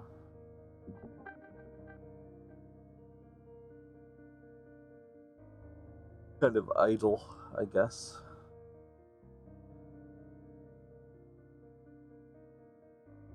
Mr. Jackalope. Yes. Do you have anything to add about the portraits? Not really. Just... Oh yeah, I mean, they're supposed to be just kind of reminiscent of the stuff you've seen. I do like the effect that we got going in the armor portraits, where you go by those, their eyes follow you across the room, which is very spooky. Yeah. And a classic Just in time for castle, spooky too. season. Yeah.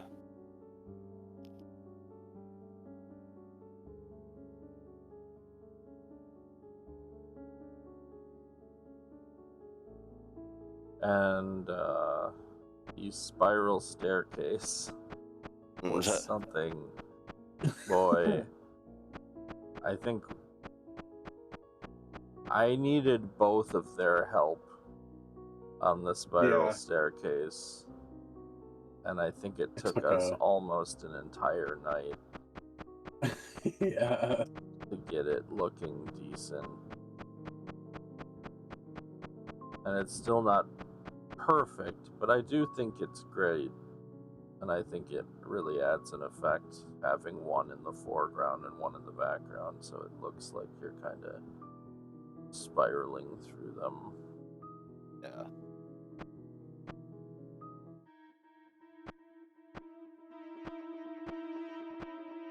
The dungeon was a tough one because I wanted it to tell a story, but it ended up feeling a little empty, so it got a lot of traps and puzzles added to it, mostly traps.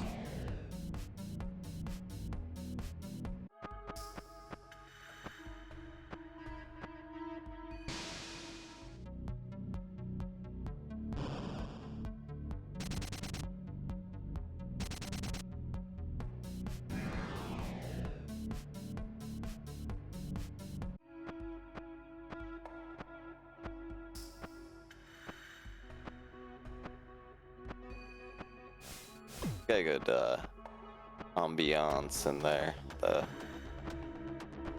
Yeah, I think it turned out pretty nicely, especially with the change in music.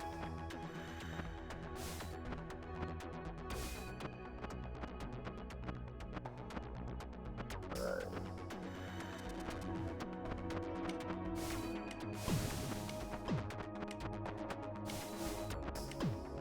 Ooh.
So, secret for those of you who tuned into this, this is the best place in the game to grind. Far and away. So I'm going to show you why. We have these mosquito brutes. They're very easy.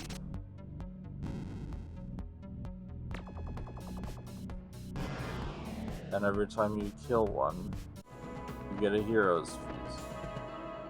And then these guys, if you steal from them, you get a team elixir. So, probably the two most valuable items in the game, right in this room. But you do have to be careful of the dwarves, because they do quite a bit of damage.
That looks great.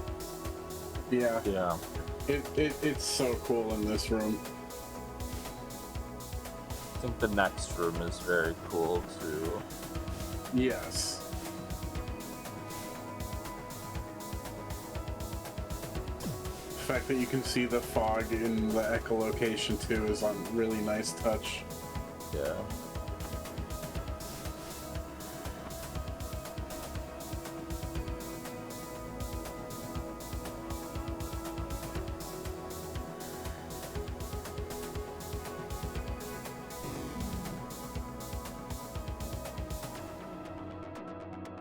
And this song is my mother's favorite of the ones that I did.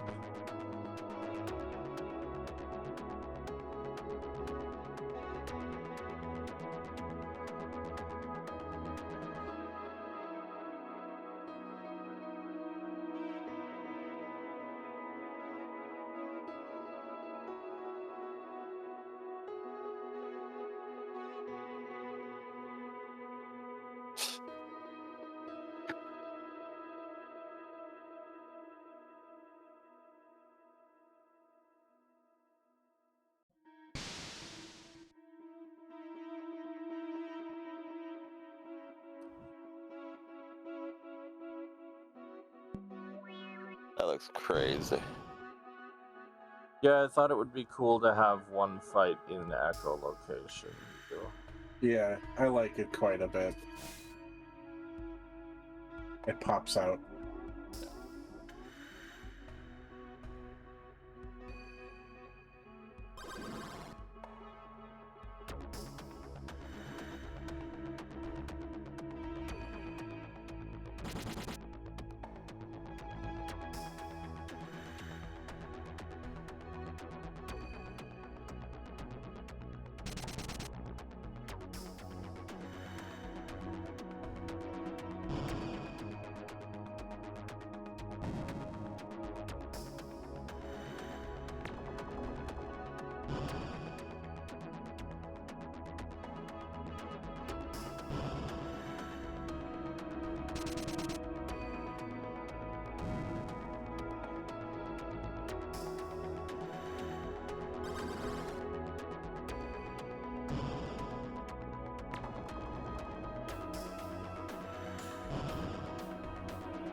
initially gonna have Bat take over on healing,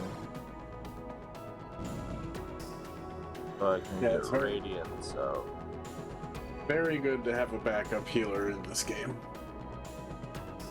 And Bat can do it pretty well, especially once he gets a mass heal. And there's a lot of enemies that are weak to holy damage, especially weak to holy damage. I think this guy takes 1.5 of the other ones that he's weak to and double of holy damage. So it's good to have the Bat as the healer and the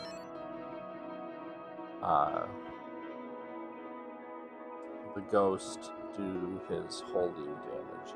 So funny thing with the gas mask is that it originally dropped from the guy and was on the ground, but even with echolocation on,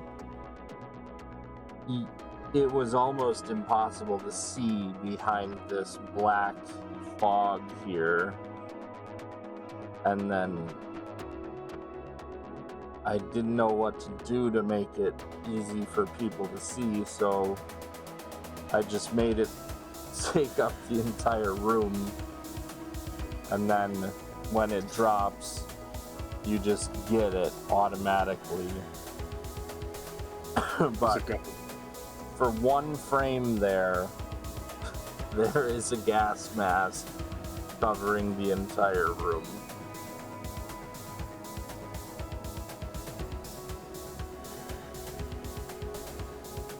It is a gas mask for 4 people, so it's gotta be pretty big.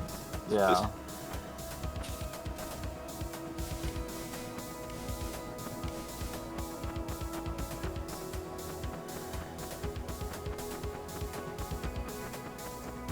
This room was more intended to give the scale of the underworld.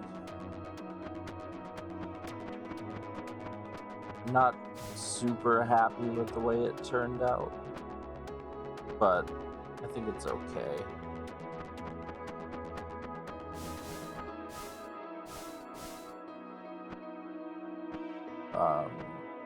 I hope people have at least a moderately easy time finding this crack in the wall. Go forward.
Don't try that hallway without the gas mask. No.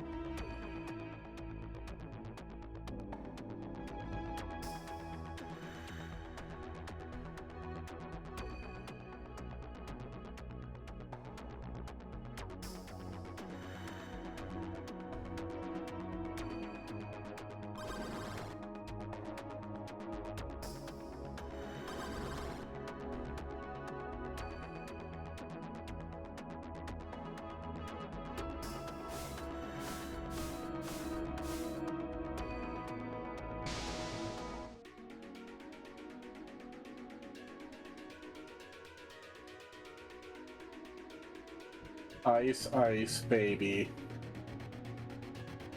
That is a line later.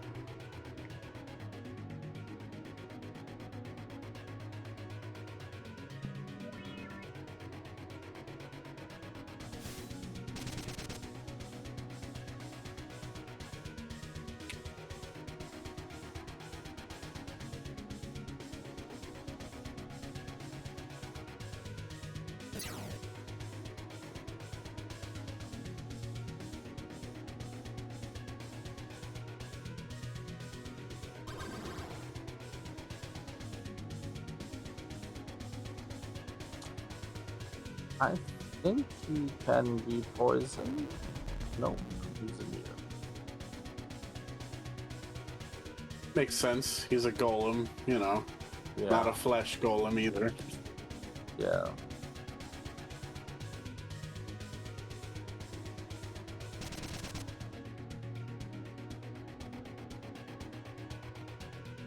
I didn't use Wizard Ward.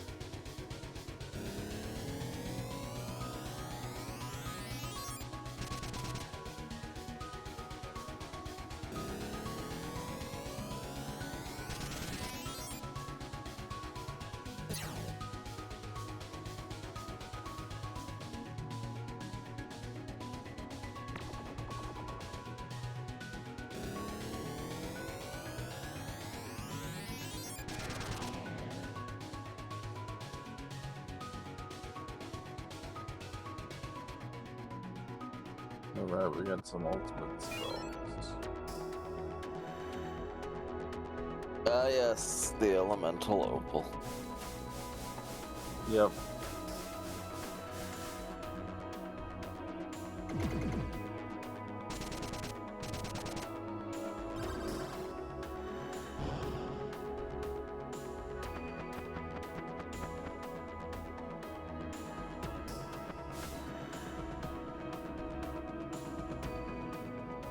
So, the Earhart goggles.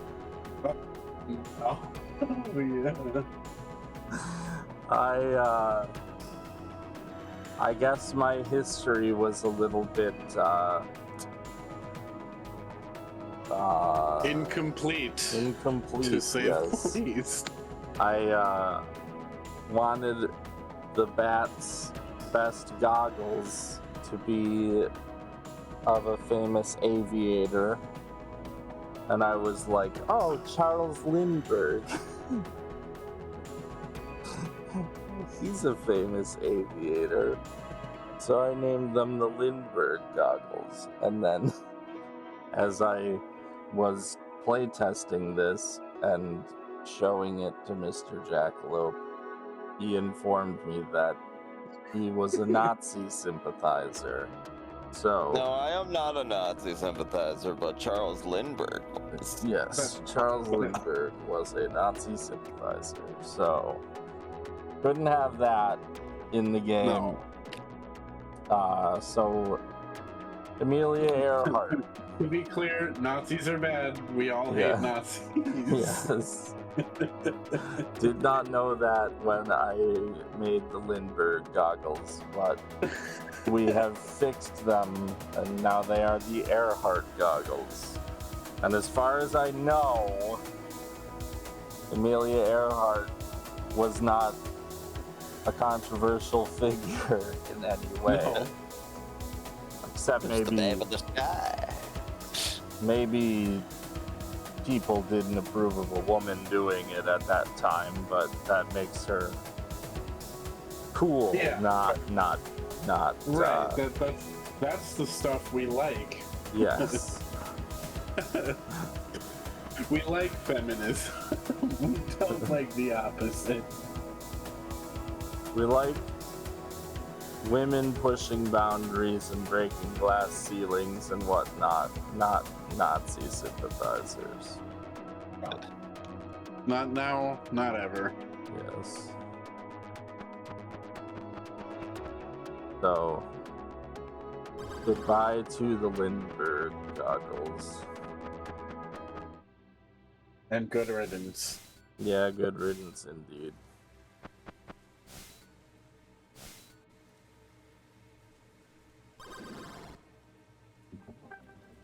Alright, we're gonna take a fight that might be above our pay grade right now.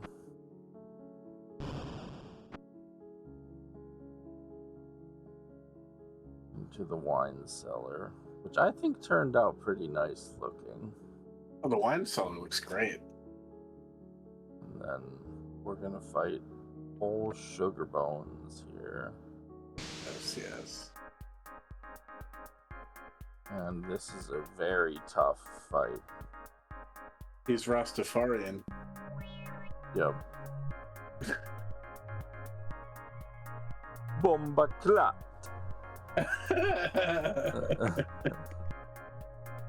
He was kind of supposed to be like a sugar skull for Dia de los Muertos. Yeah, I think that translated pretty well. Yeah. But he does that, and we survived it pretty well, so I think we'll be alright.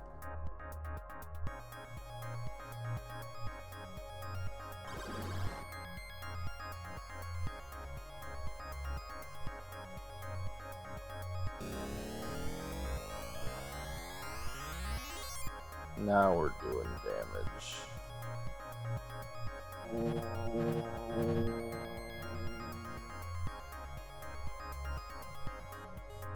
And this guy, he was weak to dark. Yes.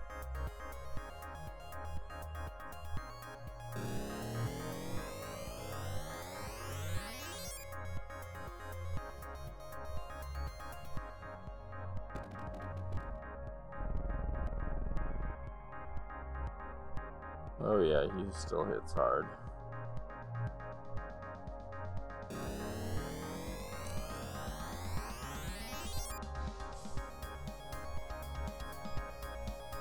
There do be some spice to that sugar. Yep.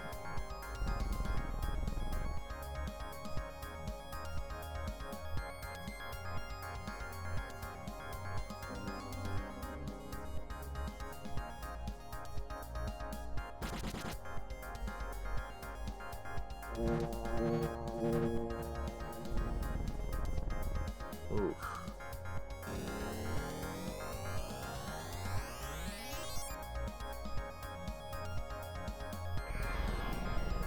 Alright. That wasn't that bad. You got him.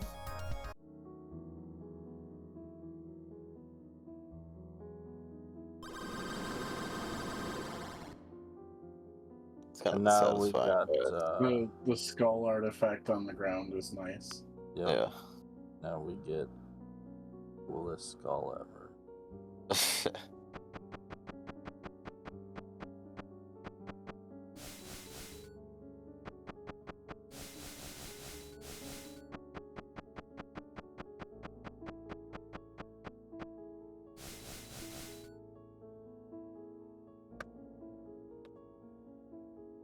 Back through our lovely portrait room. Did you talk about the placeholder portrait? Mm-hmm. Yeah, we talked about Kristen. Kristen the placeholder. She did hold that place. You sure did.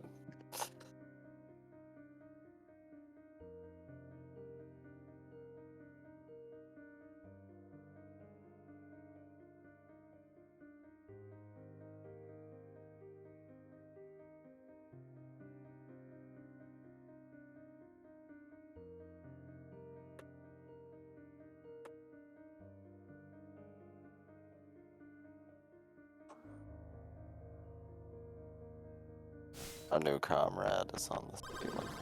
Yes.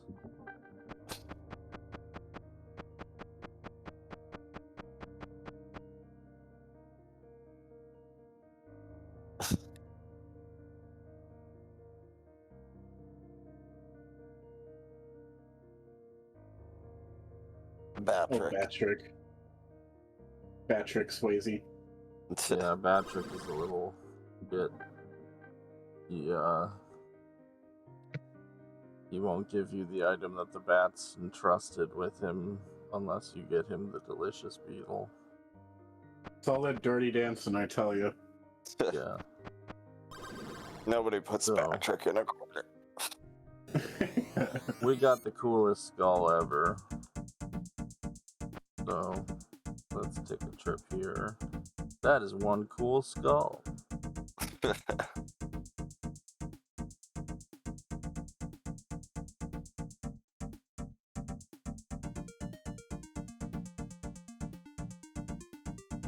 Great horse, groom.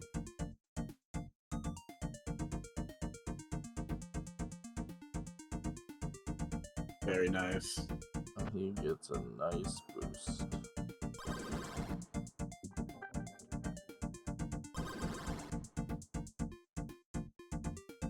So, we could do the arena and get the moth his ultimate weapon also.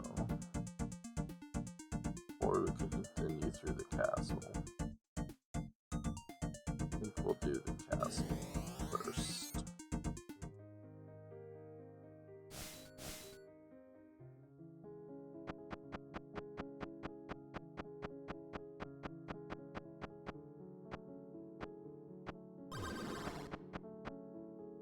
The opal.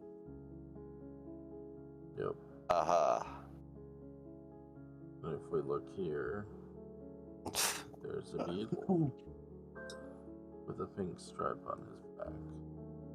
And you fucked his day up by removing him from his home.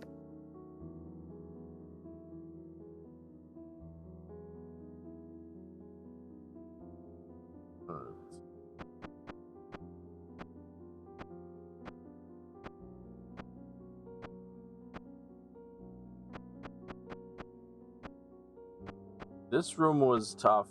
I decided to just add a ceiling. I thought that people would be able to see that the pathway is up from the mini-map, but it's not easy to tell at all. No. So, the pathway is, in fact, up. And here, the best accessory for the Genji gloves. Which is a Final Fantasy reference, which is a reference to the Tale of Genji. Tale of Genji, yeah. And unfortunately, it does not give him 2 attacks per turn. No.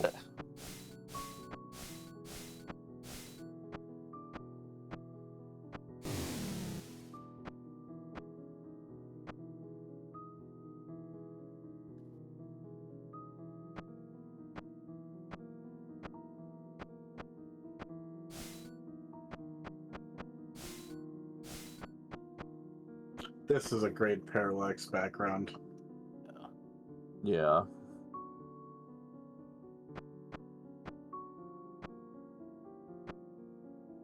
Here.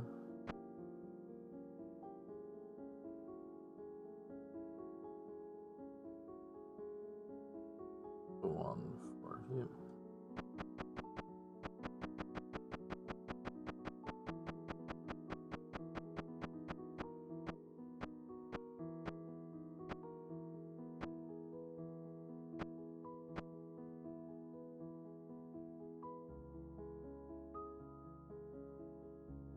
Oh, whoops.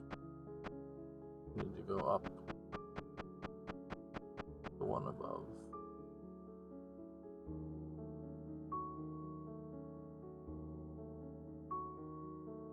This is kind of funny. Cool. Large man. I needed him It's kind of cool that you're going through the tower on the inside and the outside, though. Yeah.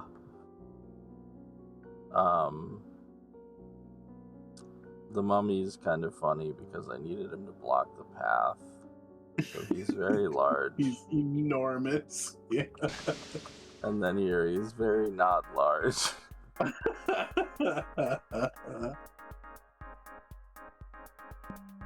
He just had a big personality, okay. Yeah. Perceive him as large. Yeah. As a bat, Yes. he is large. To a 10-year-old, I'm huge.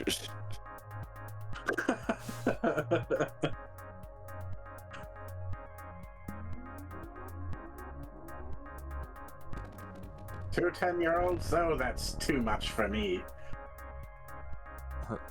They shall thrash me.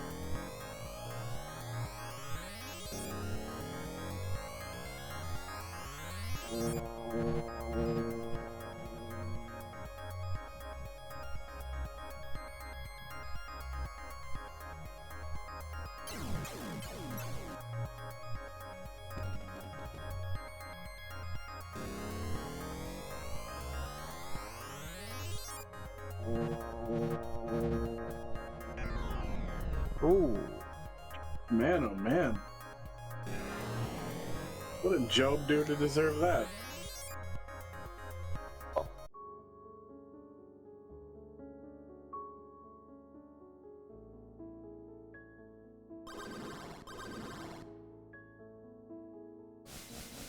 Well, that was the end of the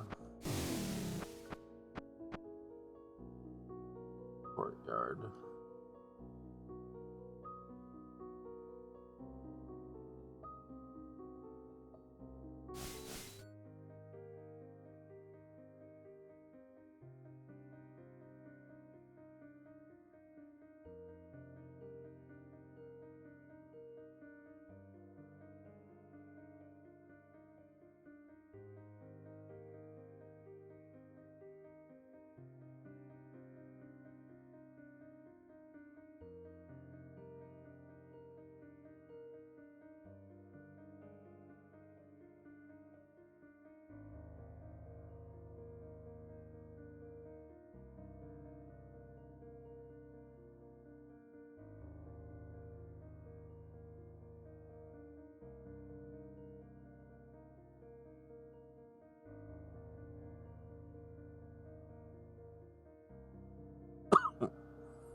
Gloves as lamps. Yeah.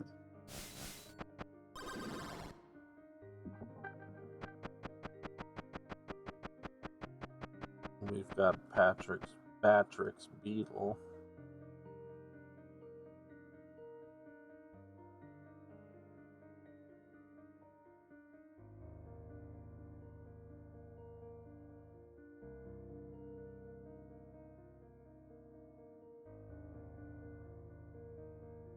There is a hidden mechanic to the ultimate armors. They do all give 10% resistance to physical and all magic.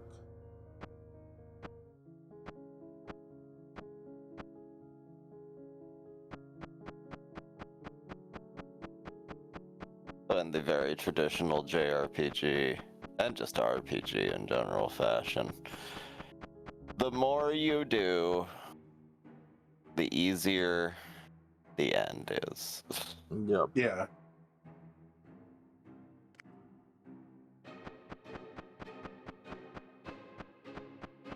I was quite happy with how the music turned out for the haunted library.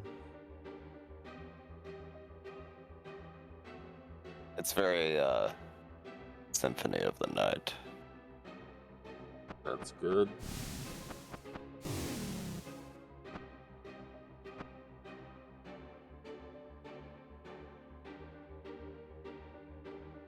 No better compliment for a Castlevania game than its very Symphony of the Night. So I made these haunted bookshelves that are kind of like mimics, but you can see them wiggle, and then they come to life as this angry face.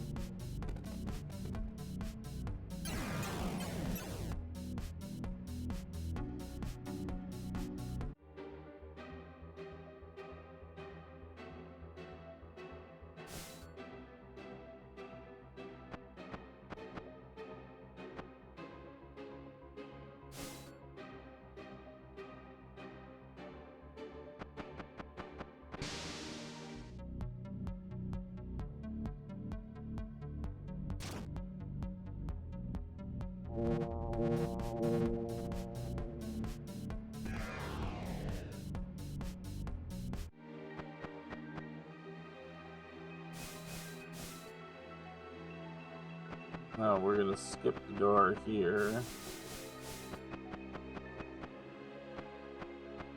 make our way up here.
And we can go up now, but we're gonna go to the side.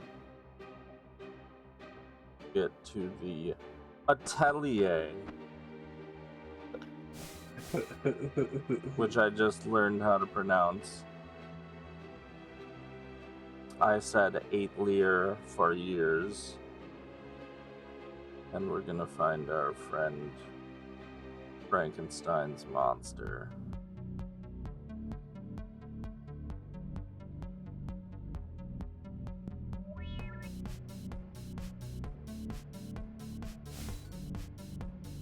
It's not Ratatouille. It's Ratatouille's monster.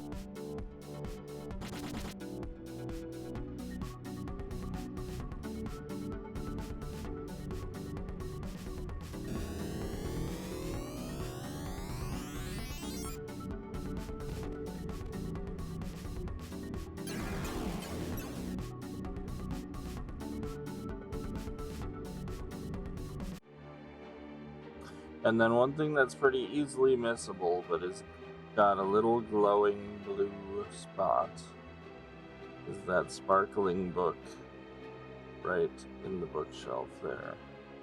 And if we get it, we'll get an achievement, and we get our ultimate overdrives, which are very, very powerful and well worth getting. So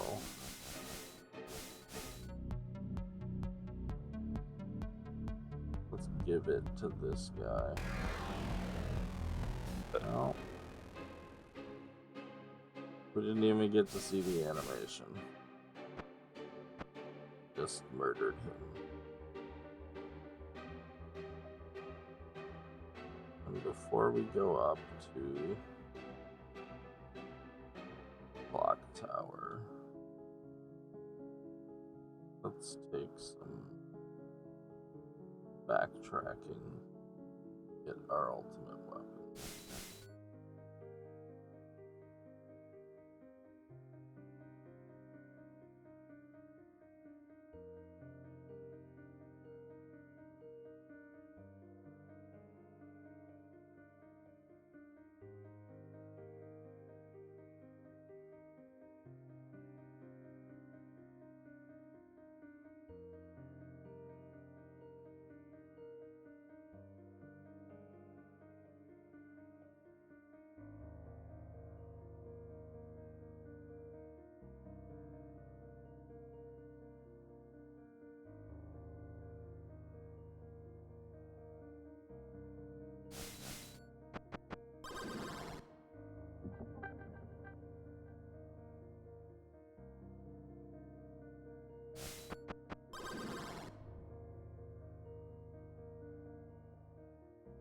we got a couple places to go. Let's go to the underworld first. Closest one, Foundry.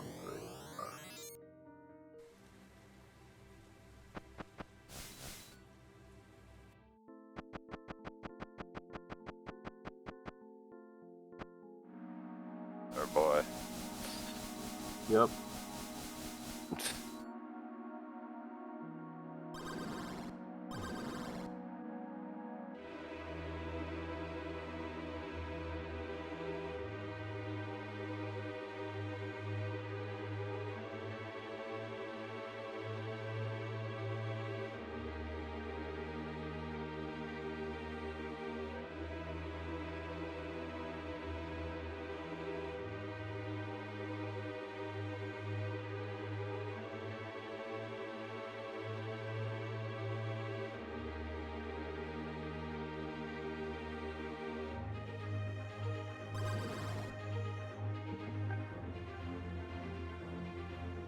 All of these strings are also off of keyboard, I believe, right? Yes. I found a very good string emulator and was able to compose with them, which was very cool. Yeah. The horns in some parts too also sound great.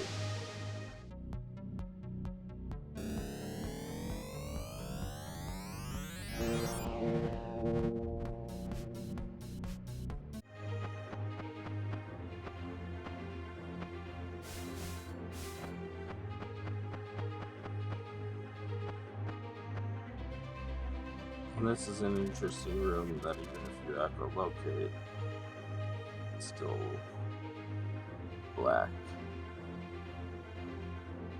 I thought that would be a cool effect for the underworld that even a bat can't see.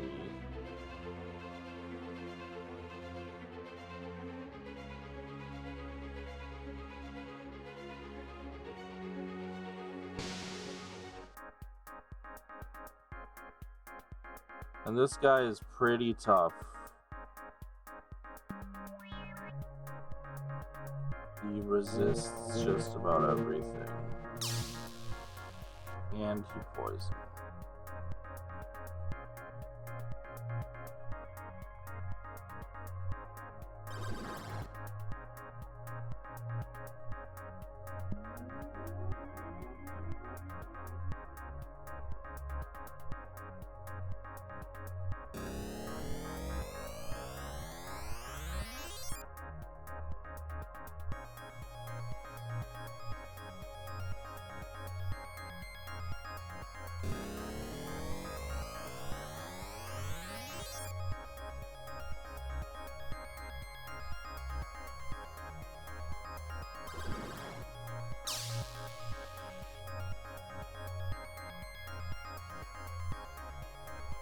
Doom Judgment Day.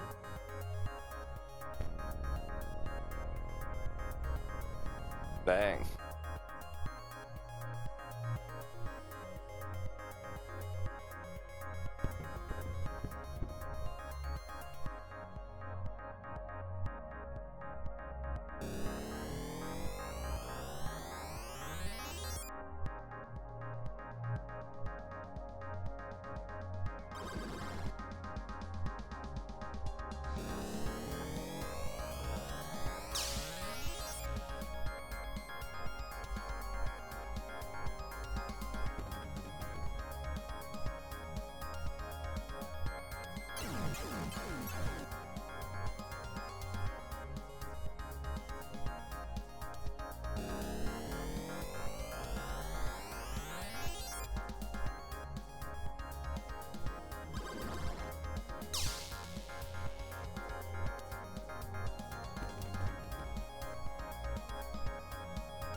Oof.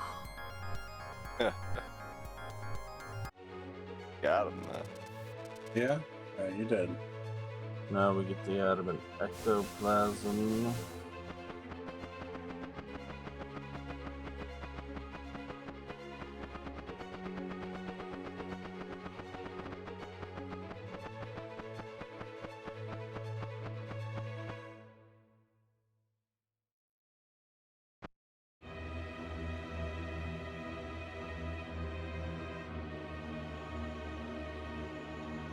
I think those strings sound amazing. They do. They're nice.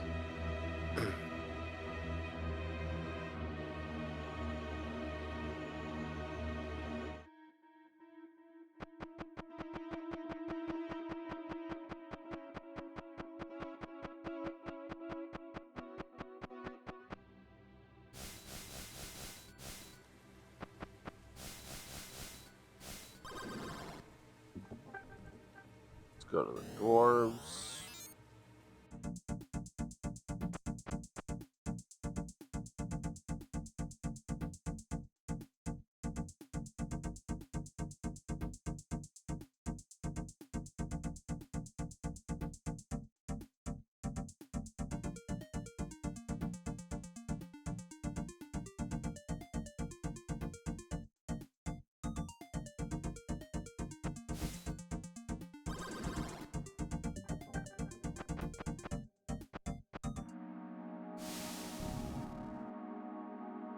But this is gonna be a cakewalk.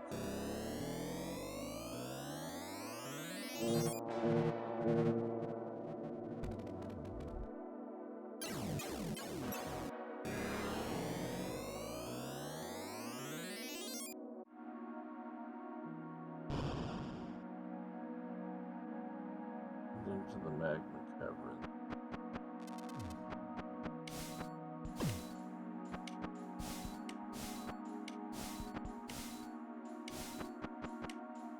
You're on a timer here, I believe, right? Yes, the ticking noise Oof. should tell you something.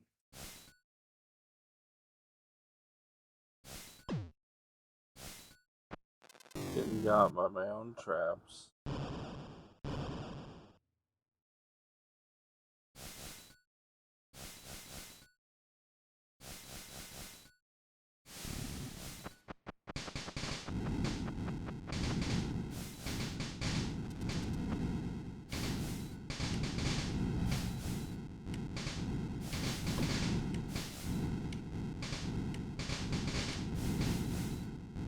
Don't just tank all the damage. Oh yes, those did turn out quite good. Yeah, I like the lava wheels quite a bit. Yeah.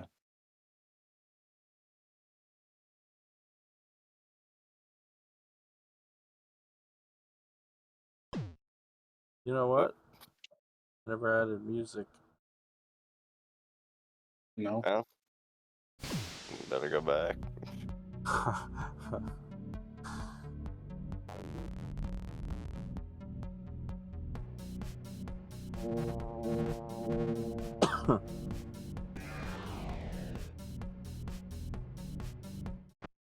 Do not want to fight a red dragon. Okay.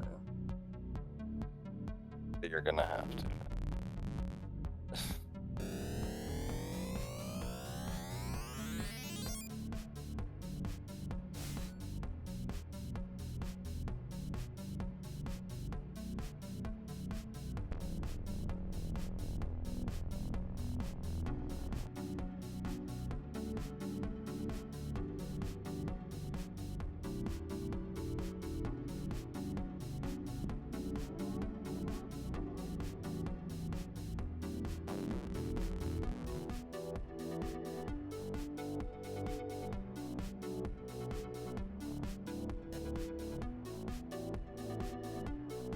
Bad luck. Yeah.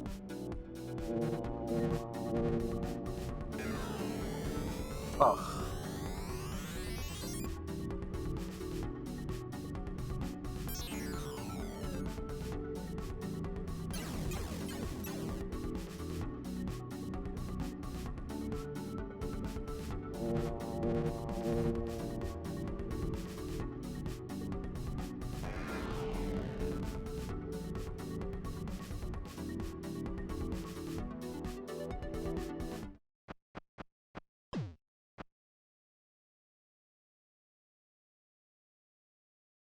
Yeah, I never added music here. That's a mistake. Big fat whoops. Remember, this is a beta version. Will be music here in the release. Indeed.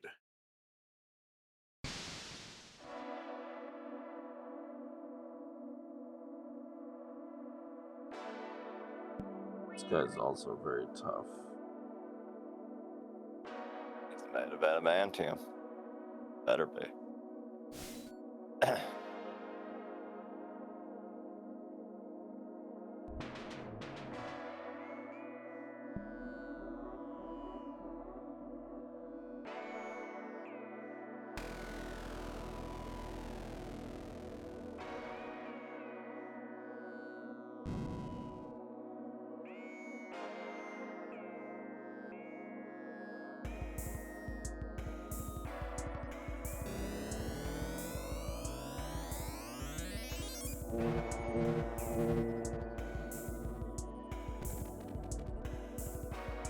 Does he blink to dark? Nope.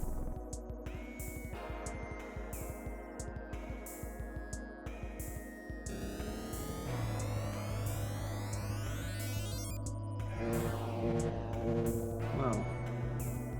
That wasn't bad. Oh, yeah. I think at this level, you're pretty much ready to crush just about everything. Yeah. And with the ultimate overdrives, too. Yep. Should have bought more high mana potion.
You're muted, boys. Yes.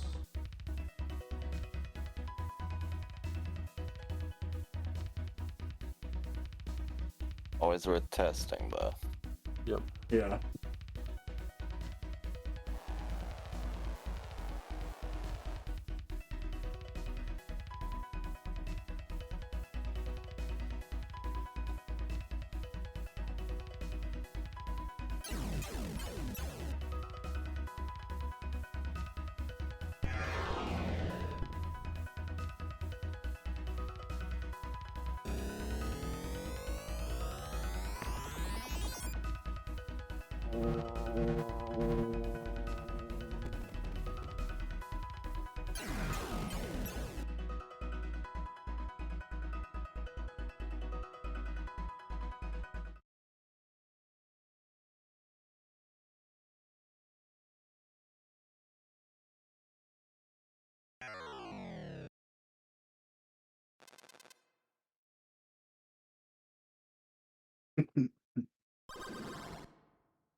Now this arena should be a breeze.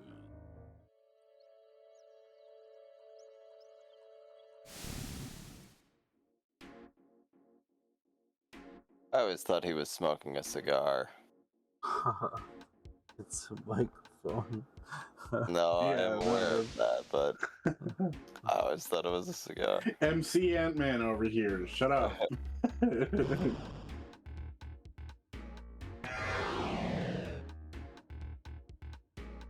Dang. Yeah, bronze bout is very, very easy. Yeah, you can do that one pretty much as soon as you complete the arena the first time. Yeah. After that, though, is pretty ill-advised without going to do some extra stuff. Yeah.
There it is. Ice Ice, baby. Yeah. I actually think this is the hardest fight. Specifically this. This fight, yes. Yeah. The two ice golems. They do a ton of damage.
If we're getting buff.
9 heroes.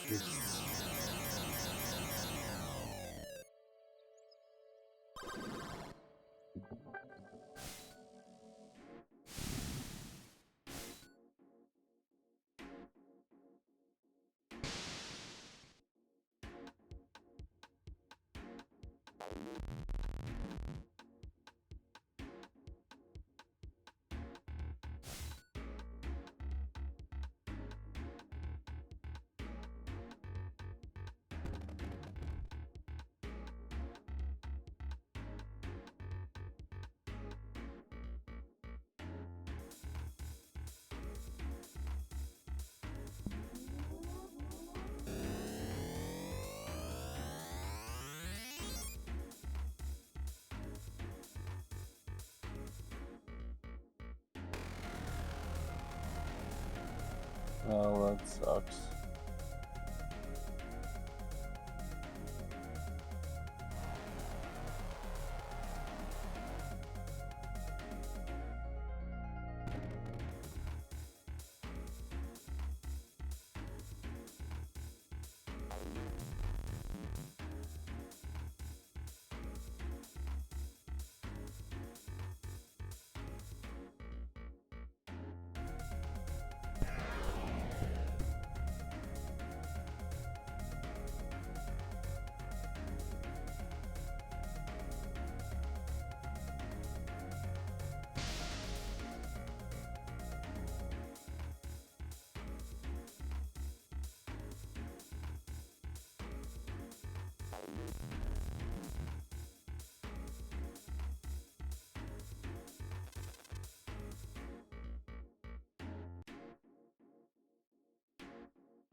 think he died from poison. Yep.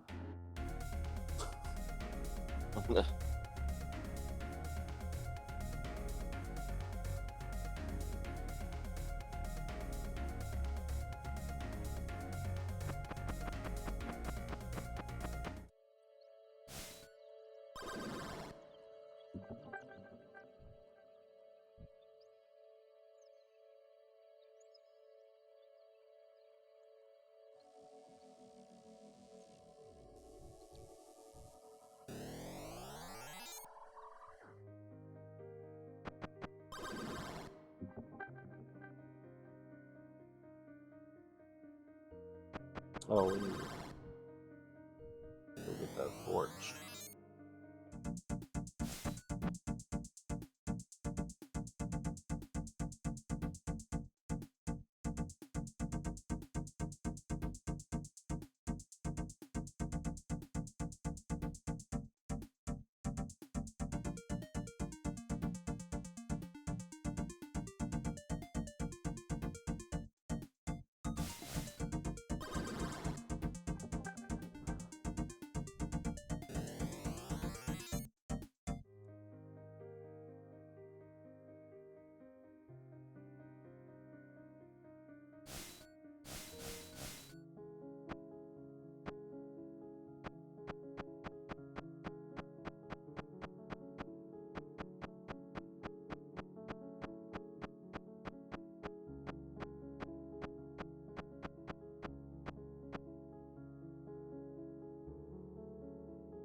This clock tower, holy man, took a lot of work. I get to say I helped out on some of it, at least. The cogs specifically. We spent fucking hours going over these cogs and getting them to work. Yep. We did some real janky stuff, but I'm proud of it. Yeah, I think it turned out really nicely, especially behind the boss. Absolutely. And in the smaller rooms where you get to see it a little bit more clearly.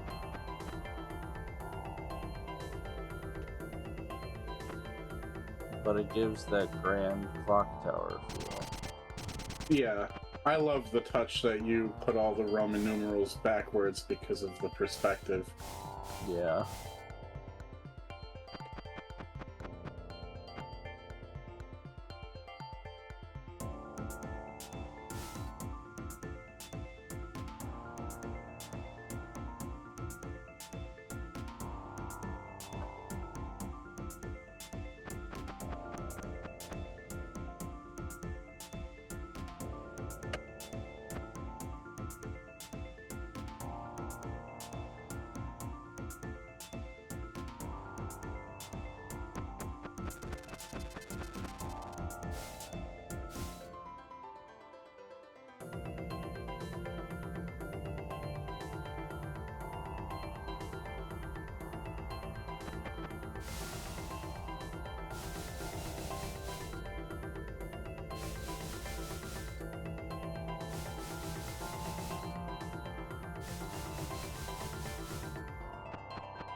Whoops.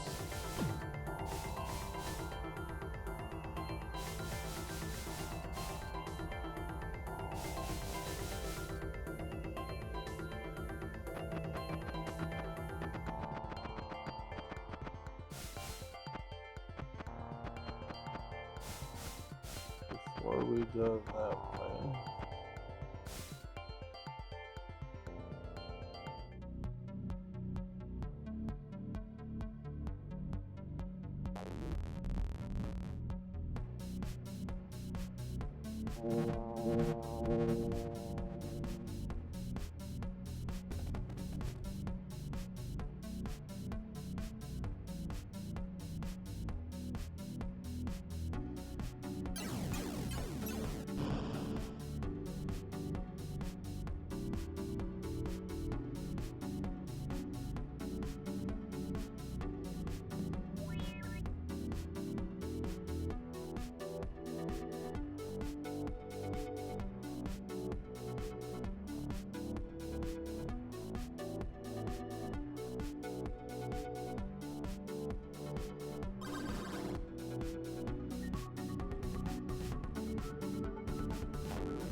So if we look at Siegfried's gear,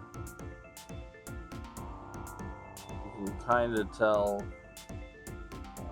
the Dark Souls reference, but that is the Moonlight Greatsword.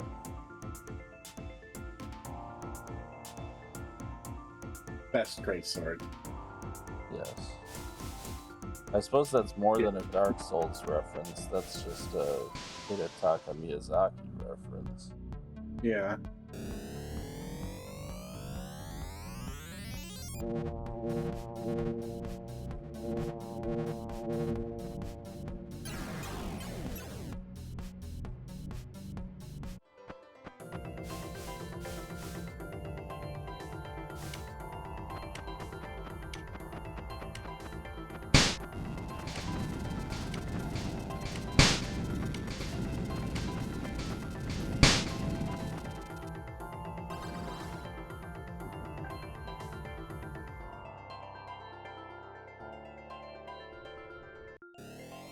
Alright, back to the chapel.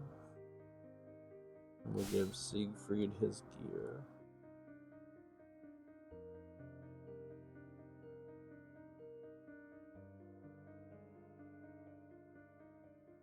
He gives us Job's best armor. And then if we leave the room and then come back, look who's here.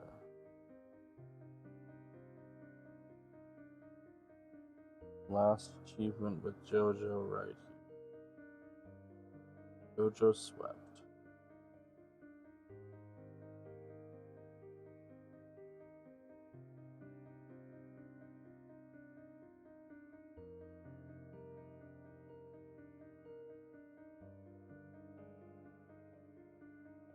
A good final weapon quest. Yep. And then these are all upgrades.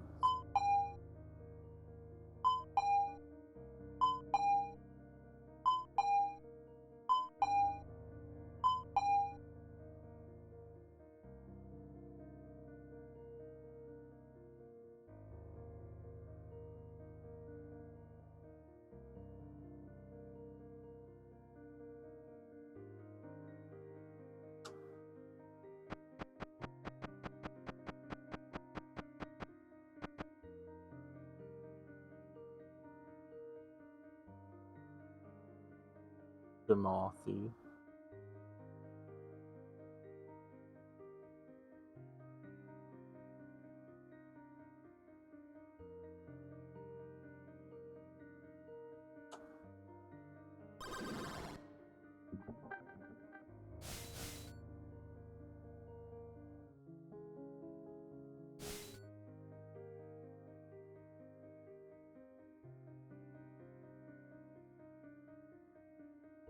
Can I equip that? Yes. Alright. So we've got everybody's best stuff. We've been to all the places. Time to take on the last two bosses. And I think in places like this, those cogs turned out really well. Yeah, this little system that you've got going here is beautiful. I like the small details like the dripping oil too. Yeah. I think it turned out really nice. Yeah. And here I have the second gargoyle with no sound but the ticking. Yeah, the gargoyles were done exceptionally. I like how they look like they're like almost bored in your presence, but it's just because they're like emotionless. Mm-hmm.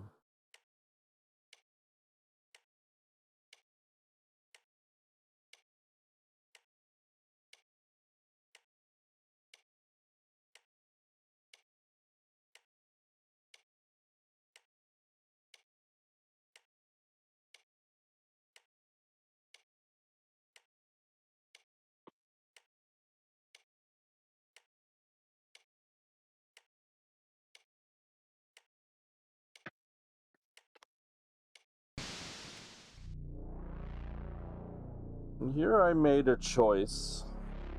I had originally had like the tiled ground for where the players and enemy are, and it just didn't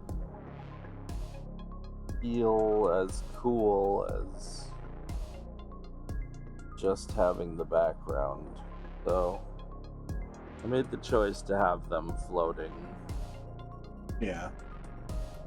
More just as a visual. If I had the ability to do it, I would have had them fighting on a giant cog. Oh yeah, that would be cool too.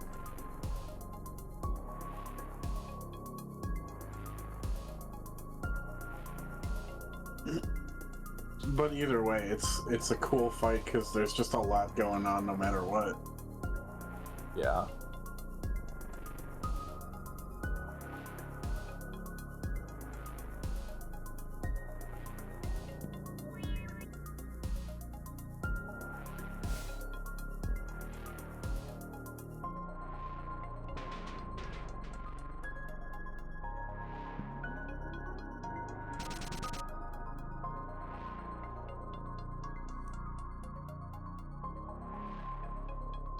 I'm gonna save my overdrives. Yeah.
We should be about level 48. Yep.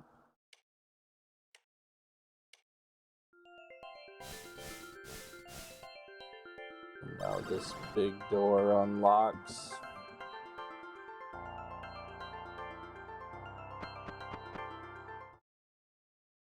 And this is the one place with music that I did not compose. This is a Bach piece called Little Fugue.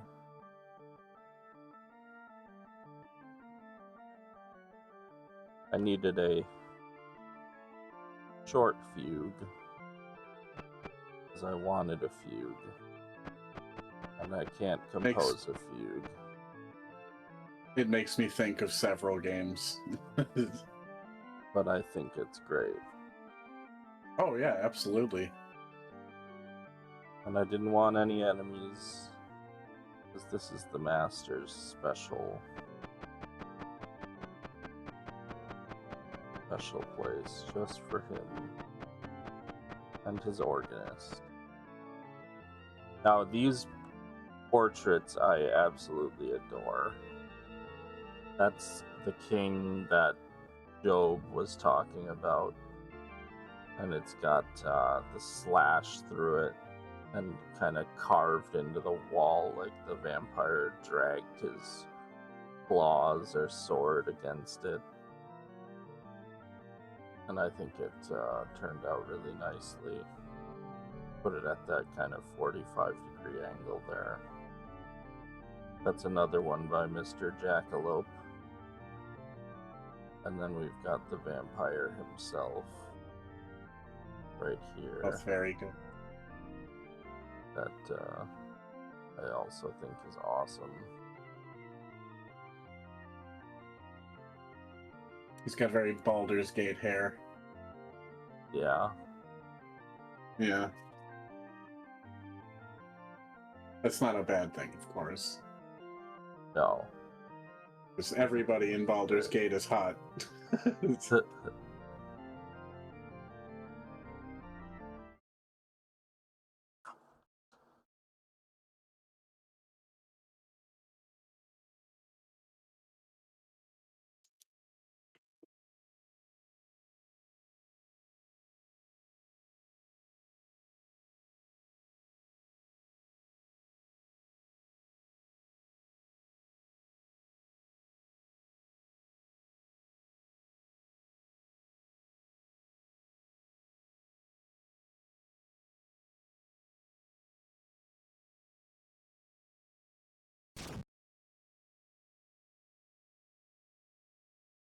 And that is a Castlevania reference. And then this song I did kind of compose. It's taking the same themes from the Bach piece and then doing sort of a play on it. It's a remix. Yeah. And I think it turned out pretty well. It fits him. I agree. Fits the journey that you've had, too. Yeah. Yeah.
And I was quite proud of this song, too.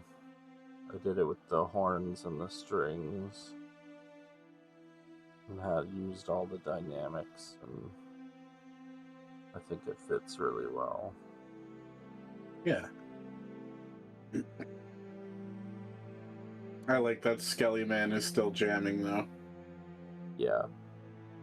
Salty Bones. Yeah, someone made the joke that he should be playing the cello now. Yeah, that would be good.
The reprisal. Yep. Of the main theme. Great use of motifs.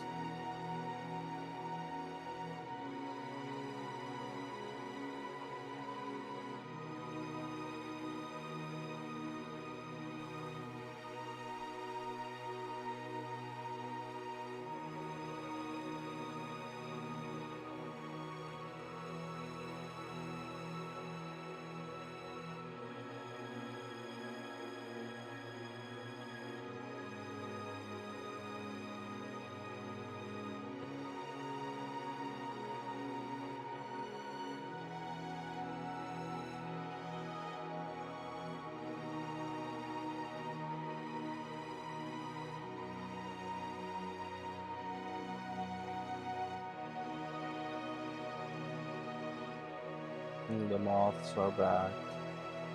Yeah.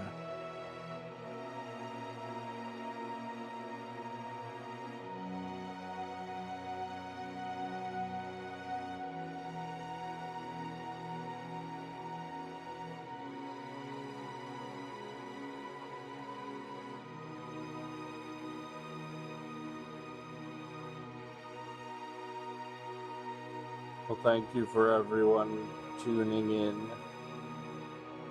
I hope you will take a look at the game. It's up on Steam. We only come out at night. I will put a link below to the store. And I hope that you dig it. If you don't, let me know. If you do, let me know. I'd love to hear some feedback. But thanks for tuning in.